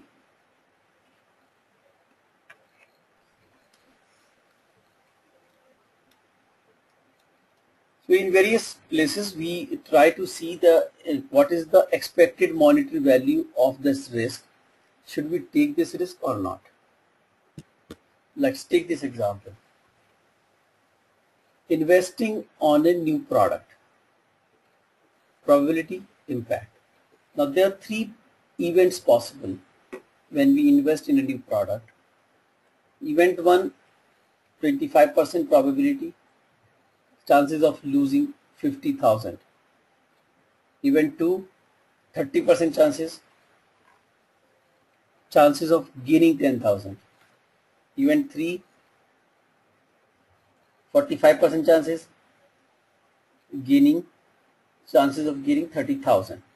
What do you think? What is event 1, event 2 and event 3? If our product fails,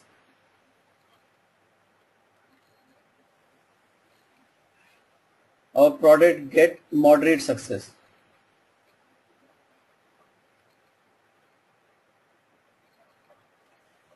or it is a good success.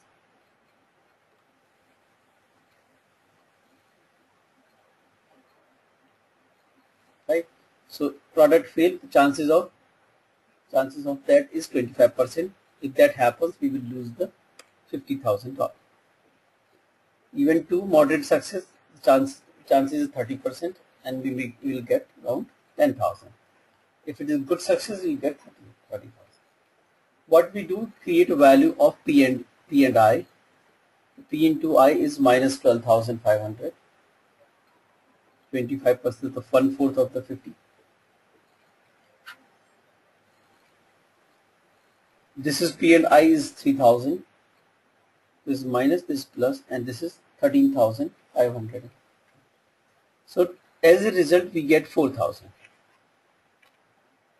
My question to you is, should we invest in this?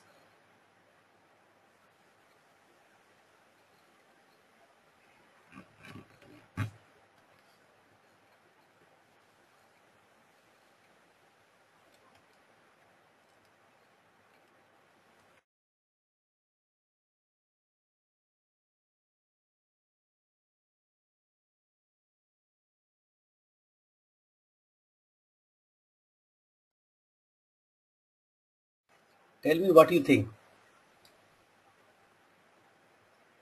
Should we invest or should we not invest?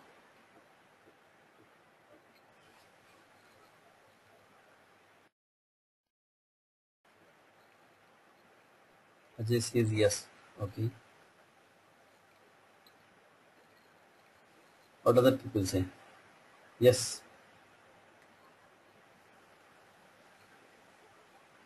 What about Babu Rao and Lalit?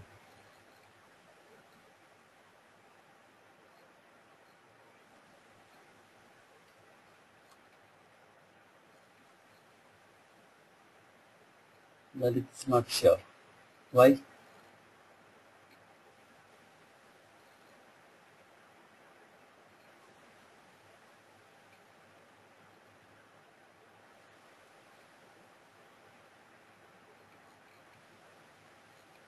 Babu Rao?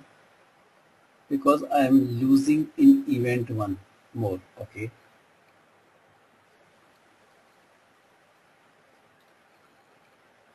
Then don't invest. Why are you not sure?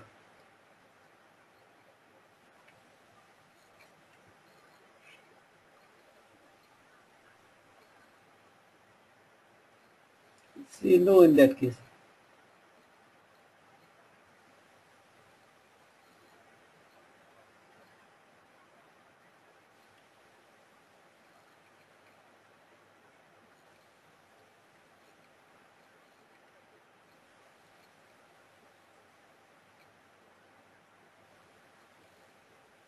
EMB is positive. So invest.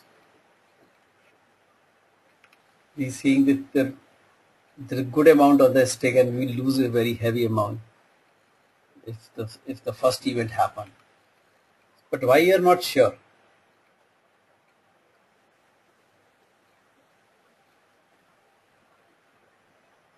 If that is the case, then the answer should be no. See, either you look at this figure or this figure.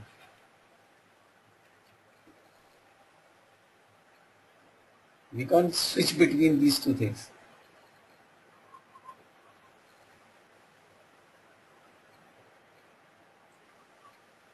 What should we do? What is the Baburao's opinion? Baburao, what is your opinion?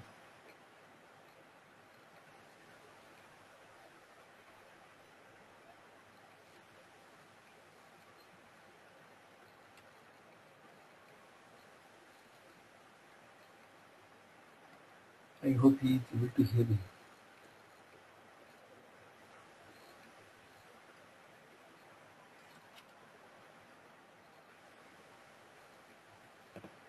So Lalit, can you explain why you are not sure? What the reason you are telling it means you are saying no.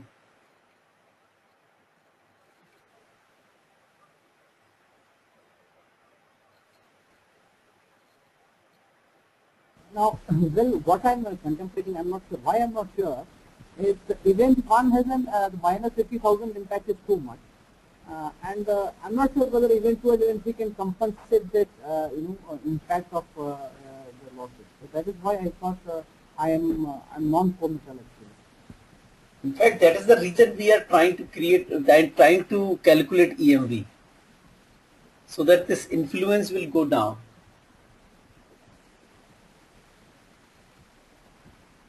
You see, only 25% chances of 50, otherwise 75% chances of gaining something.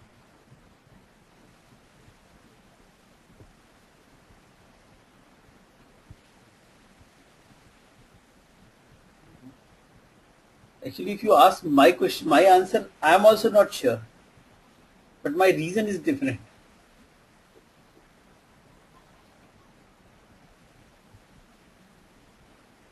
Now, can I ask something? Yeah. How did we arrive at the figure of 4,000? Okay, there are 25% chances of losing 50,000, 30% chances Correct. of gaining 10,000, 45% chances of gaining 30,000. So this it means the impact is 12,500. There are 25% chances of 50,000. It means the chances of losing 15,000, chances of gaining 3,000, chances of gaining 30,500. And total of this is 4,000. Okay, so 13 plus 3, 16, 500 minus 12,500, 4,000. That's how we do it. Yes, right? yes. It means if we go with this, the chances of getting something is more than losing. But what if while going forward, if this minus 25 becomes 30? Minus 25 become 30. this become Because 40. we are not sure for the whole this fund, it will remain at 0.25 or it can also increase. No, I tell you. What See, I'm there saying is that there is a narrow difference between impact 1 and 2. Yeah, I tell you what is happening here. And that's what we need to understand. See, you are like venturing into a new area. You see, first you will invest, then you will get. Now in any area you venture, the returns are not certain. Correct. What you try to do? You try to look into the future. You assess various factors around. Market conditions, government, facility available, my strength, my knowledge, skills people available, how many. Based on that, we assess what are the chances if we go in future.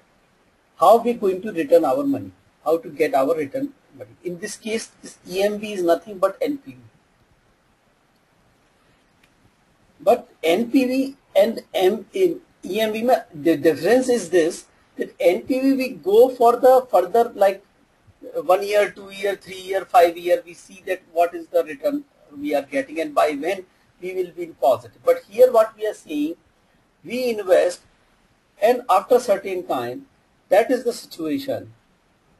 This product may fail, this product may have a moderate success, this product can have a good success. Correct.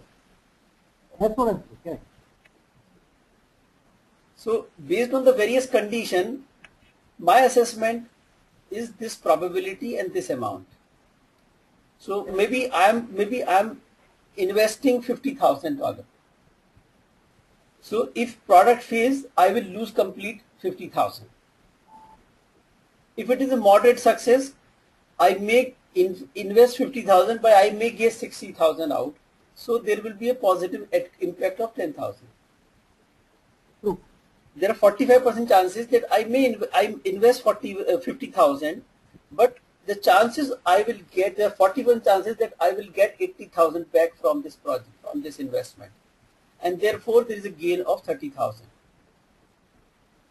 Overall impact I see, what is the overall impact? The overall impact I see that the chances of gaining for $4,000. It can be more, it can be less. See, it's the assessment. It's the future assessment. The things may or may not go that way. Right? You might have elected If more. the EMV would have been but that something like in between materialize. 10, 20, 10, 15,000. Sorry? If the EMV would have been in the vicinity of say 10, 12,000, then it would have been a better thing to invest. On what basis you saying that 10, 12,000 is better than 4,000? Because if the 50,000 wala risk would have been lesser, and now and there is one more thing which we have already dealt with, which I was also there. See, in future, in another month's time or 2 months' time, we don't know how the market will behave and what will be the state of this. It can go down also. So that is another risk. You are absolutely right, Lalit. But with this, if you continue thinking like that, you will never be able to invest. That's right. See, it is a risky venture. You will never, if you keep thinking like that, you will never be able to invest. That's why I don't have much investment in risky ventures.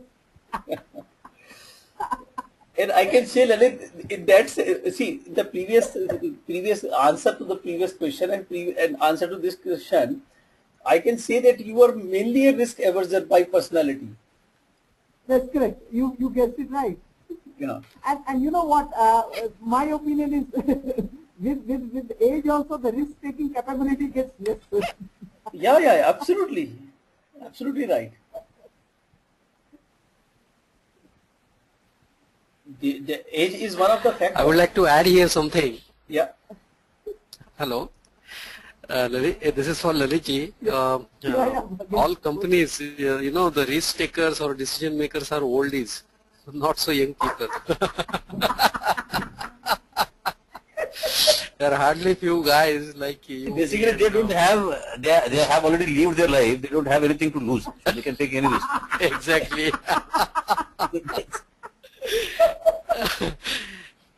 I tell you one thing. This is not right. And my comment to Lalitji is, yeah. You may be seeing that CEOs are taking risk, and they're investing and they are doing a lot of calculation and taking risk. But if you see, but it has to be calculated. CEO when taking a risk, make lot of arrangement around it to see that he can neutralize the negative impact. So he does a lot of calculation and try to protect that risk. So he is basically not a risk taker, but a risk averser. On the other side, the young ones, they may do something and will fall flat on the road having nothing in their hand. That's the experience. Experience does matters, and then right, they can really help young people. They are basically risk taker. Yeah. They take calculated risks actually. Number of risks what they have taken so far, that matters a lot. I mean, today if somebody has taken a risk for 10 lakhs, tomorrow you might be, I mean, you will not hesitate to take a risk of 12 lakhs or 15 lakhs. This way, Quite the possible. risk Yes. taking capability that keeps on increasing. Quite possible, but the fact is right. What Lalit was saying, that as the age increases, the person's capability of taking risk actually reduces. Because when you are young, 19, 20 years old, you drive a car for 120, 150 speed. But once you are 35, 36, you go along 60 speed. So that is the difference between a foolish and a brave. Right. Both of them they take risk. So driving 120, 160 is not a brave, no? So both of them take risk, but difference between foolish and a brave. No, you at this age you can say they are foolish actually. At that age you may be doing the same thing. Of course, of course. That's what I wanted to say. So who is risk taker?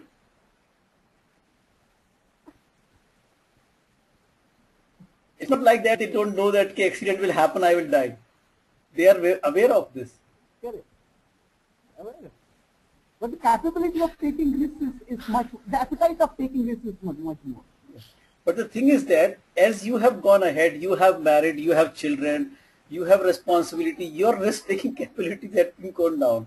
This person has no liability. You say, okay, I will die. The things will finish. That's what.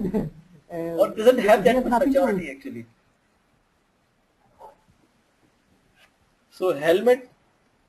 I've got a different opinion. I have got a different opinion. See, Osama bin Laden was, I think, that most senior-most guy, and he was taking a risk of like hell. So age, rather than age, the background matters a lot for me. I mean, if you have, if I you agree come from with you. certain background, you take a risk. I mean, let it be. Age is immaterial.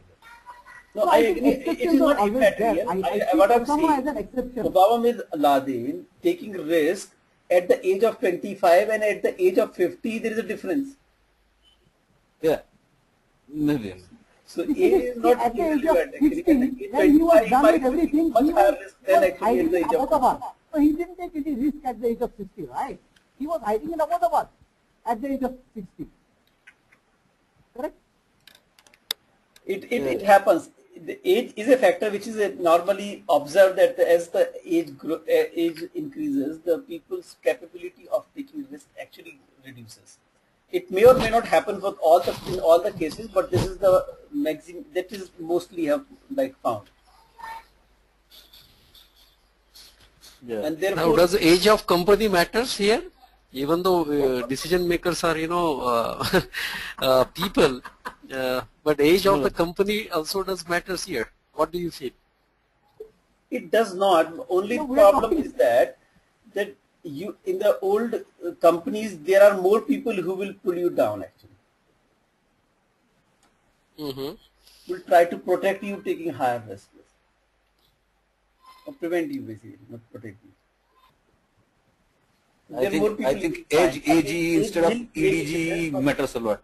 but it is the individual who takes risk. Yeah. Instead of age, AGE, EDGE matters a lot. सही है बात, सही है. Okay, now what I am saying here, what I was saying here, that why I am not sure about 4,000, because I don't know 4,000 is good or bad.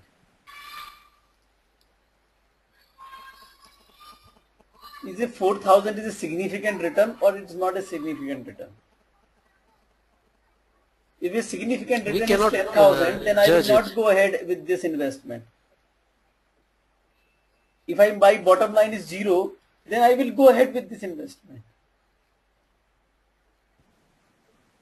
So I don't know about my bottom line, that I am, for me 0 is fine, or anything above 0 is fine, or anything above 10,000 is fine.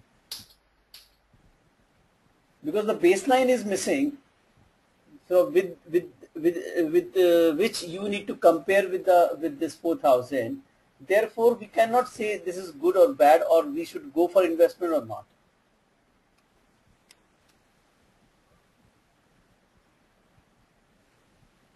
So baseline has to be there. Now look at this. This is a decision tree, and we do again calculate EMV here. And decision trees are also for the same reason. That is, if you want to prepare a response plan, what it should be. So first you have to understand how much, which decision actually have how much amount at stake. So how we do here, we again use the same formula of P and into a P and I, and calculating EMV at every node. So what is this? Here is that you have to pursue with a product. If you do not pursue a product, you are zero. Means no gain, no take. No give, no gain, no loss. If you decide to pursue, there are two chances: your production is successful or production is unsuccessful. The chances of production unsuccessful is 30%, and you will lose your complete $200,000. Production of success is 70%, but if the production is successful, it could be either in high demand or it could be in low demand. If it is there are 30% chances of high demand, and in that case, I will get $550,000. But if it is a low demand, which the chances of 70%, I'm going to lose 100,000. Can you tell me, should we pursue or not? This is an exercise for you.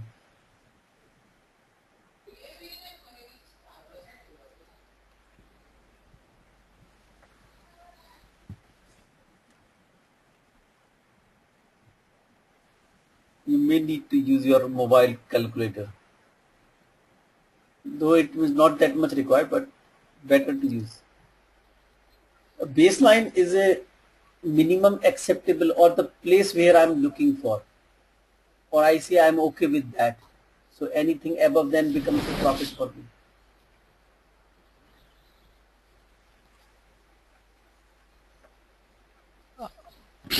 Here answer is yes.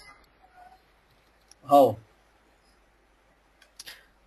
Even if we consider high demand probability, that is 30%, we get $550,000. And comparing to the other, unsuccessful or low demand, even we add all those factors, the EPV is $550,000. So I would invest. Yeah. But we need Actually, to calculate see, EMV against the this. production is unsuccessful. Sorry? Yeah, suppose the production is unsuccessful, then EMV becomes 60,000 minus $60,000. Okay, I tell you something. Let me finish. See, we have to compare everywhere. Here the comparison between this and this. So I have to find EMV at this node. Then Correct. I will get an amount here. I have with 70% chances. I have an amount with 30% chances, so I can calculate EMV here. So Then I will calculate this. 70,000. Then will I compare this EMV with this, and will take a decision: should I go with this or should I do not do this? Okay.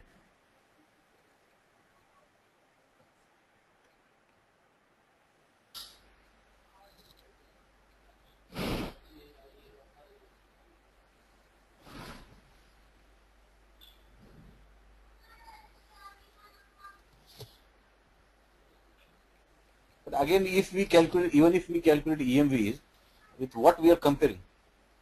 What is the baseline? I mean? Yeah, baseline is missing.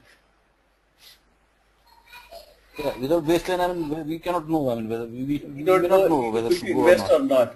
What you can say, you can tell me the EMV, value of EMV. That's it. Yeah, that's it. Actually, you cannot decide.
You tell me the last one, this one.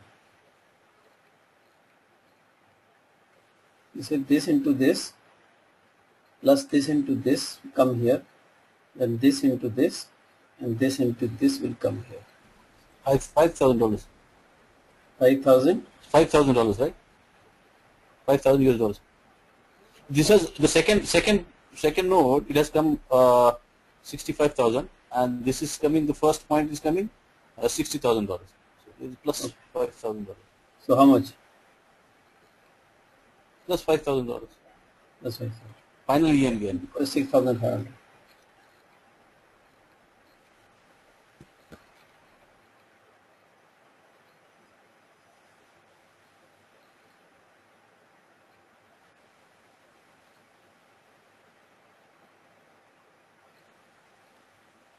It should be 6,500.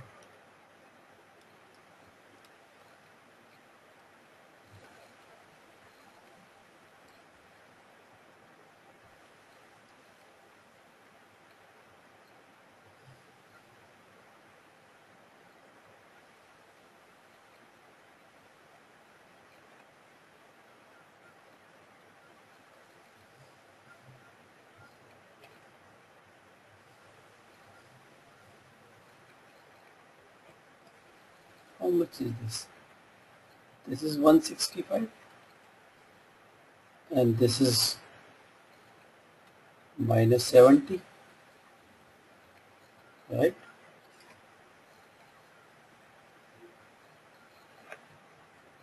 So here it is 95.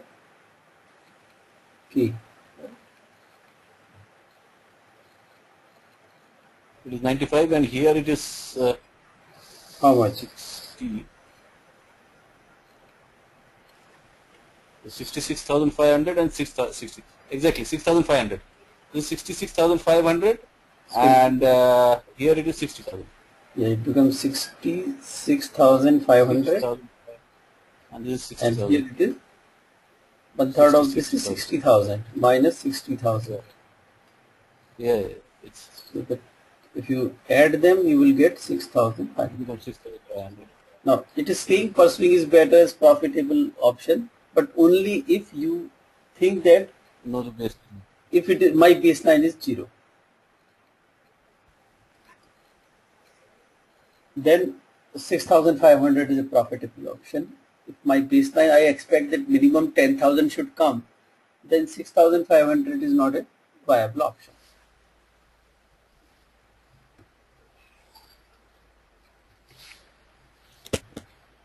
So in this way, you can calculate your make decisions trees and EMV, and then find out the exact amount on a stake, and then accordingly you can prepare a Now response. suppose, So it will help us to identify. now suppose 6,000. Yeah, yes. 6,500 is the baseline, suppose, for example, where I can take a decision to pursue or not. But if my all this EMV which is coming is suppose 6,400, so is it considered that it's in tolerance, or it's like or we can take a call on that? I mean, how it happens? So tolerance is added in this between. Suppose it is near to 6,500 but not 6,500. Huh. That is, if it is your shop, then you have to take call. If it is my shop, I have to take a call. Yeah, so I mean it's the management decision on situation, It's or a maybe decision. what tolerance they have. What do you think? It should be okay or not? I think the tolerance Is should good be enough. See, somebody give you 5,000 and ask you to do something wrong. You say, yeah, for 5,000, who will do something wrong? If I give you 5 lakh and say do something wrong, you probably think about it, right? So it's your perception, it's your nature, it's your way you behave actually, and so based on that you will take decision also. Okay. That is how bribes work, right? Oh, fine, got it. How much money is enough to take risk? I mean, it depends on the product. It depends on the product. It depends upon the give It and take. depends on product, what level of products or service. Correct. Even though in some cases if it is baseline is $6,500, some may pursue, because okay, for first year I don't have any. I'll tell you, Japanese people, they will not go beyond what they have. They have got a different mindset altogether. Yeah, but if you talk about Koreans, they will take any risk. They will go ahead. Yeah. Everyone is different. I think that even though the product is same, it depends on the management as yeah. discussed. Correct. Correct. The scenarios are, and then always we can add a tolerance band to the value. Yeah, that is plus minus 20%. That also comes. You can put a very correct. If it is come between this and this, you say if it is coming between 5,000 to 7,000, I will go ahead. Suppose you get value of 4,900. What do you do? Yeah. Correct. Again, that is a matter of management. So it is always there, something like that. Management, yes, true. You can take a call, okay, 5,900, 4,900 is as good as 5,000, go ahead. It's a more tolerance and the person's nature where you want to go. Maybe 5,000 is very lower limit, anything lower than that is not acceptable. Even 5,000 may not be acceptable. You may not go ahead. Decision is different than actually amount at the stake. Decision is different.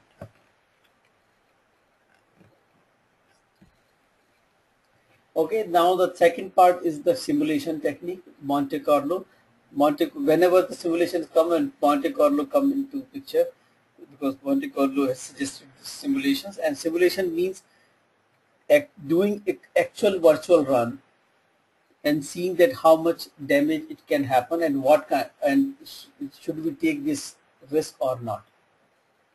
So we do a virtual run on various alternatives and try to see should we take this risk or not, or how much we can take, or how we can prevent the damage, or how much amount is at stake actually.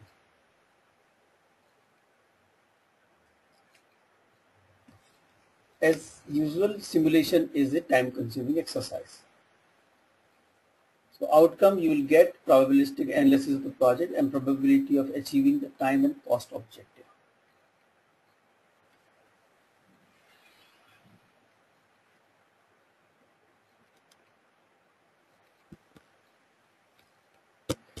Prioritize list of quantified, because you have quantified risk, your priority can change.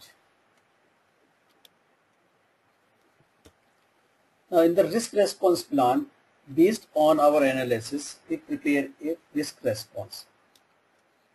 And the risk response is normally in the terms of what we should do.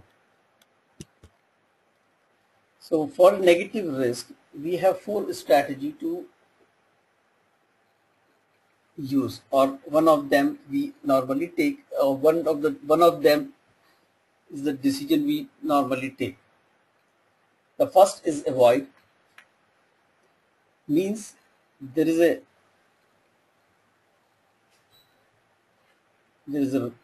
way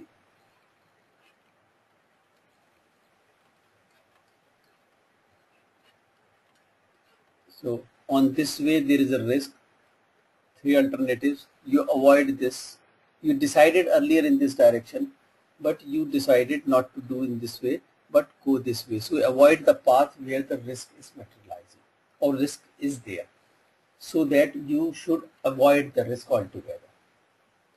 Now the problem with this is that if you avoid the path, the advantage of this path will also go away. So though the risk will go away, the advantage will also go away. A simple example is that you have hired a vendor which is a low cost vendor. He delivered you the first delivery, and you see the quality is not that good, and the component you are producing for your customer is quite critical. Right now you see, even you work with this vendor, try to because he doesn't have that much capability, the outcome from him will be risky, will become a risk. He may or may not be able to produce. What do you do? To avoid this path, look for another vendor. Most likely it would be more costly. So when you avoid this vendor, you also lose the benefit of low cost. That is what avoidance is all about. What is transfer? Transfer is something like insurance. So if earlier risk materializes, I is supposed to pay the damages. Now I have taken the risk, I have taken the insurance. So if the risk materializes, the insurance company will going to pay the damages. Correct? This is one. Second is outsourcing. A critical part has to be produced for the component to be delivered, or the part which is going to be delivered to the customer. There is a specific component which is quite critical, but I do not have the technology. There are two ways I can handle it. Either I can build the capability, or I can give it to somebody else. Some people, you will find some vendors who are more capable than me. For them, it may not be a risk, but I will transfer the risk to them. But for them, it is either it is low risk job or it is no risk altogether, because it's a day out, day in, day out work. So outsourcing is also a kind of transfer of the risk. What is mitigate? Mitigate is I proactively take steps to reduce the probability or the impact of the risk. So I try to reduce the impact of the risk or reduce the probability of the risk. I take some proactive actions.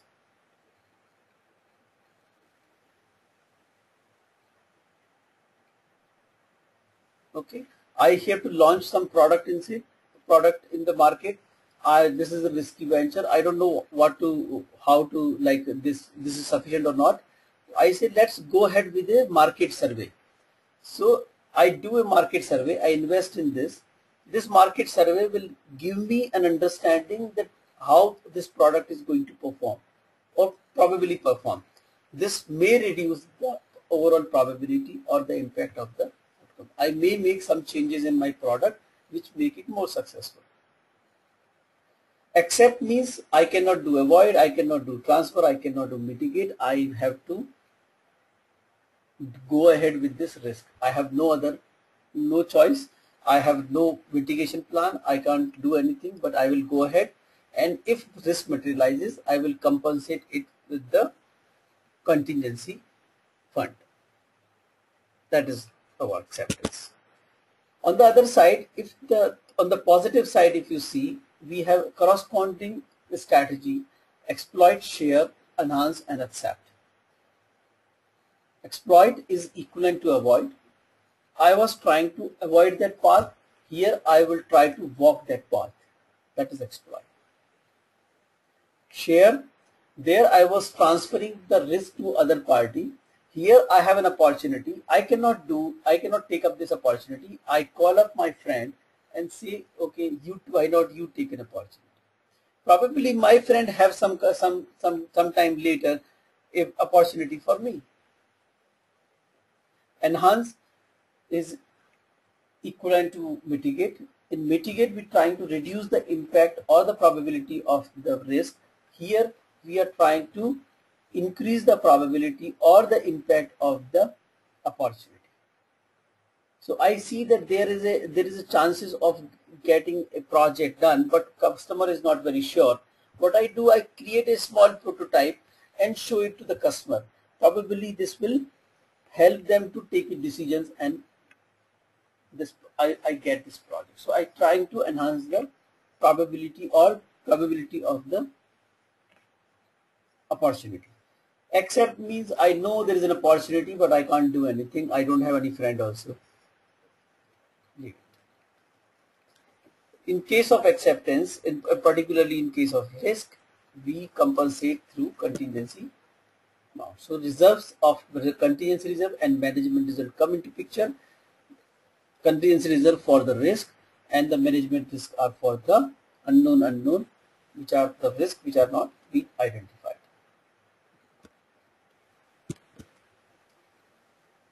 Now it's a process of the controlling risk is a process of doing these 1 to 5 again and again. That is on a regular basis as defined in the frequency defined in the risk management plan. I go ahead with and I try to see on a regular basis if the new risk may be identified, because the situation changes, phase changes, project move forward, there is a fair possibility that new risk may be identified. That is also possible that some risks are connected with the requirement and requirement is over, so those risks are actually expired, so I have to phase them out, remove them from the risk register, because those risks cannot materialize anymore, they are expired risks. There is a possibility as the things changes that the impact of the risk changes or the probability changes, so I will go and reassess them and update their risk and probability and impact numbers, and therefore I may need to change the response plan as well. So I keep evaluating my risk register, risk in my risk register again and again on a periodic basis, that if the new risk need to be identified, if the old risk have different behavior or different style, make changes in the risk response analysis and risk response plan. And this continuously doing again and again is basically controlling and taking corrective measures based on the learnings. So we have risk assessment, risk audit, variance trend analysis, and technical performance. And work performance information as usual, and change requests are the output of data which is come from execution. With a variance analysis, we come with the plan versus actual and put a change request if the results are not as per expectations. Doing reassessment of the risk is one of the things. Identifying risk again, that is also one thing. Doing risk audits if the risk response plan or risk processes are effective, if the risk responses which we have planned are effective, the process we are using in the risk management is effective. If it is not, then making a change request and making changes in that. Doing a variance analysis and trend analysis, seeing plan versus actual, and doing a trend analysis, continuously checking are we doing a better job or not. Assessing the technical performance, how much defects, how is the assumptions are right or wrong.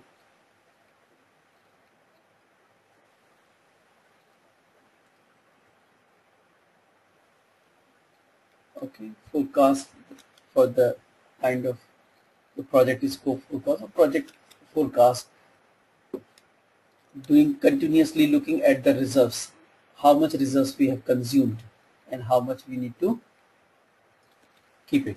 So continuously looking at the reserves, how much we have consumed, how much is there, is that enough to for the risk which are left in the project, and if not, we need to make changes there as well. So work performance information, that is plan versus actual, one of the output which will be communicated to the people with respect to risk. Making change requests, that is preventive and corrective measures if our process or the response plans are not appropriate.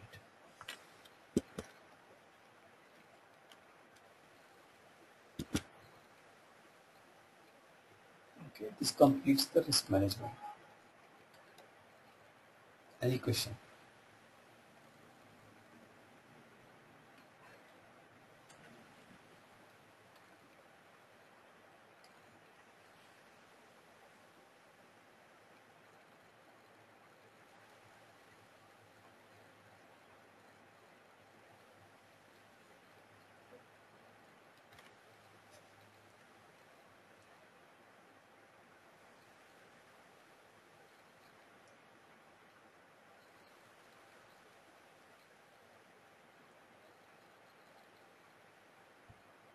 Any question?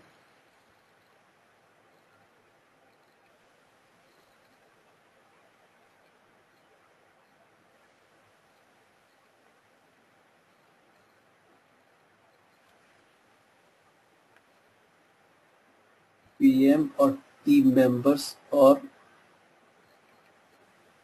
what is the right to get, Bhagesh? Who perform the risk audit? Oh, anybody can. You can find an outsider or maybe insider. There is no specific thing. You can identify a person who can need to check that response plans are appropriate, or maybe project manager of other project can audit your project, or you audit the other project.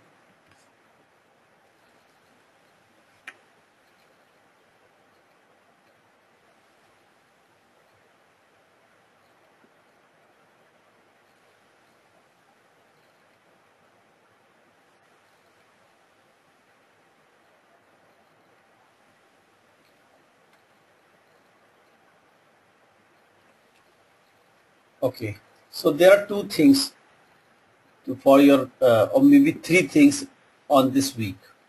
So this week will be, you have good enough time. First, there are 6 quizzes open for you.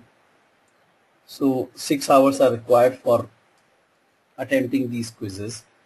Send me your list of questions.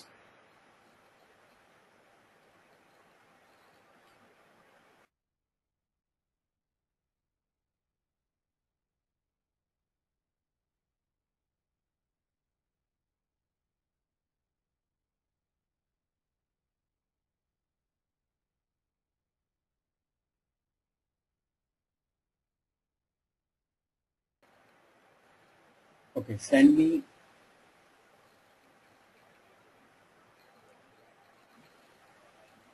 Hello.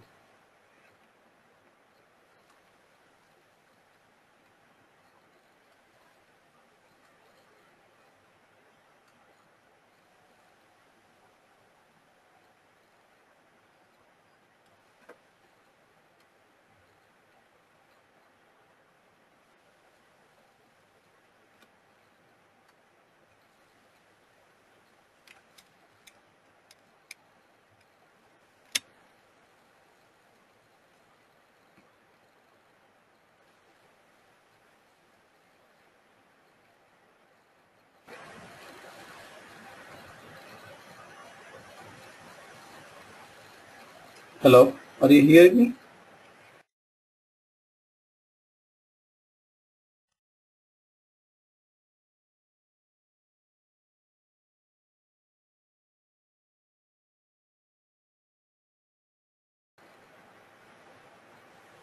Hello. Are you able to hear me now?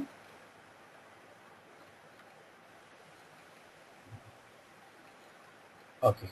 So there are 3 things to do on this week. First, you have 3 quizzes, 3 quizzes this time and 3 quizzes previous. So 6 quizzes to be attempted.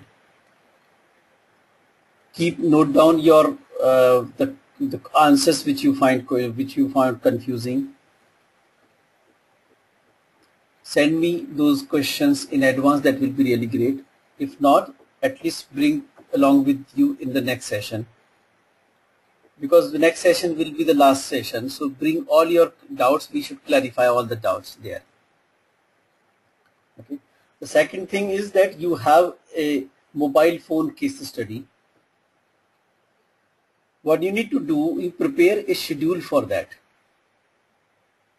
Now, to prepare the schedule for that, you can either use an Excel or you can use MS Project or any other tool which you think it is appropriate, whatever, or you are comfortable with. If you're not comfortable with any other tool, you just use Excel. Plus, you create a budget. How the people are spread on the thing, how much you need to spend on a week basis, and how much cumulative cost you will come. So your S curve should come. And third thing which I am doing, I'm sending you this case study. which you are seeing on the screen right now. Go through this case study. Not much need to be done on this case study. Only thing is that you need to identify 3 risks. Okay, you need not to discuss with any other person, especially for Ajay and Lalit. Okay, you need not to discuss with each other. You just identify your 3 risks. Topmost which you can think of. Come with that, and we can discuss here.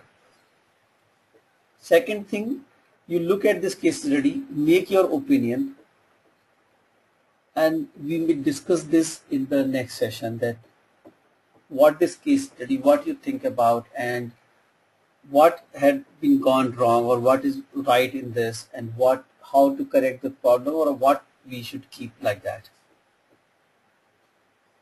Okay, so first thing, all the quizzes.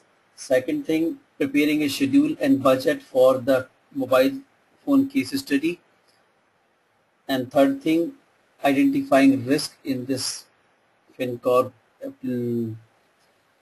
case study, and we will discuss this in the next session.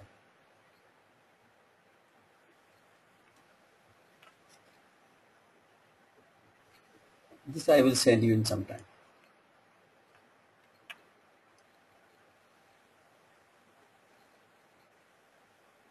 Okay, I'm done. If you have any question, you can handle that. We still have 10 minutes.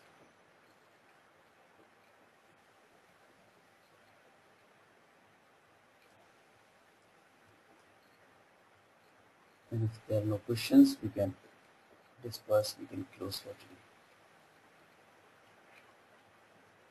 Bhagesh has already done good night.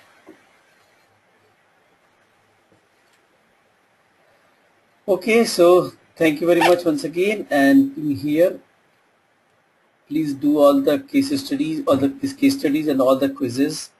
Come back with your doubts, because next one will be the last sessions. So please clarify your all doubts in the interactive session. That will be great. You can do it later also, but the best thing if we can close those all issues in the next session. Okay, thanks again, and good night. See you next week, next Saturday at 6 o'clock.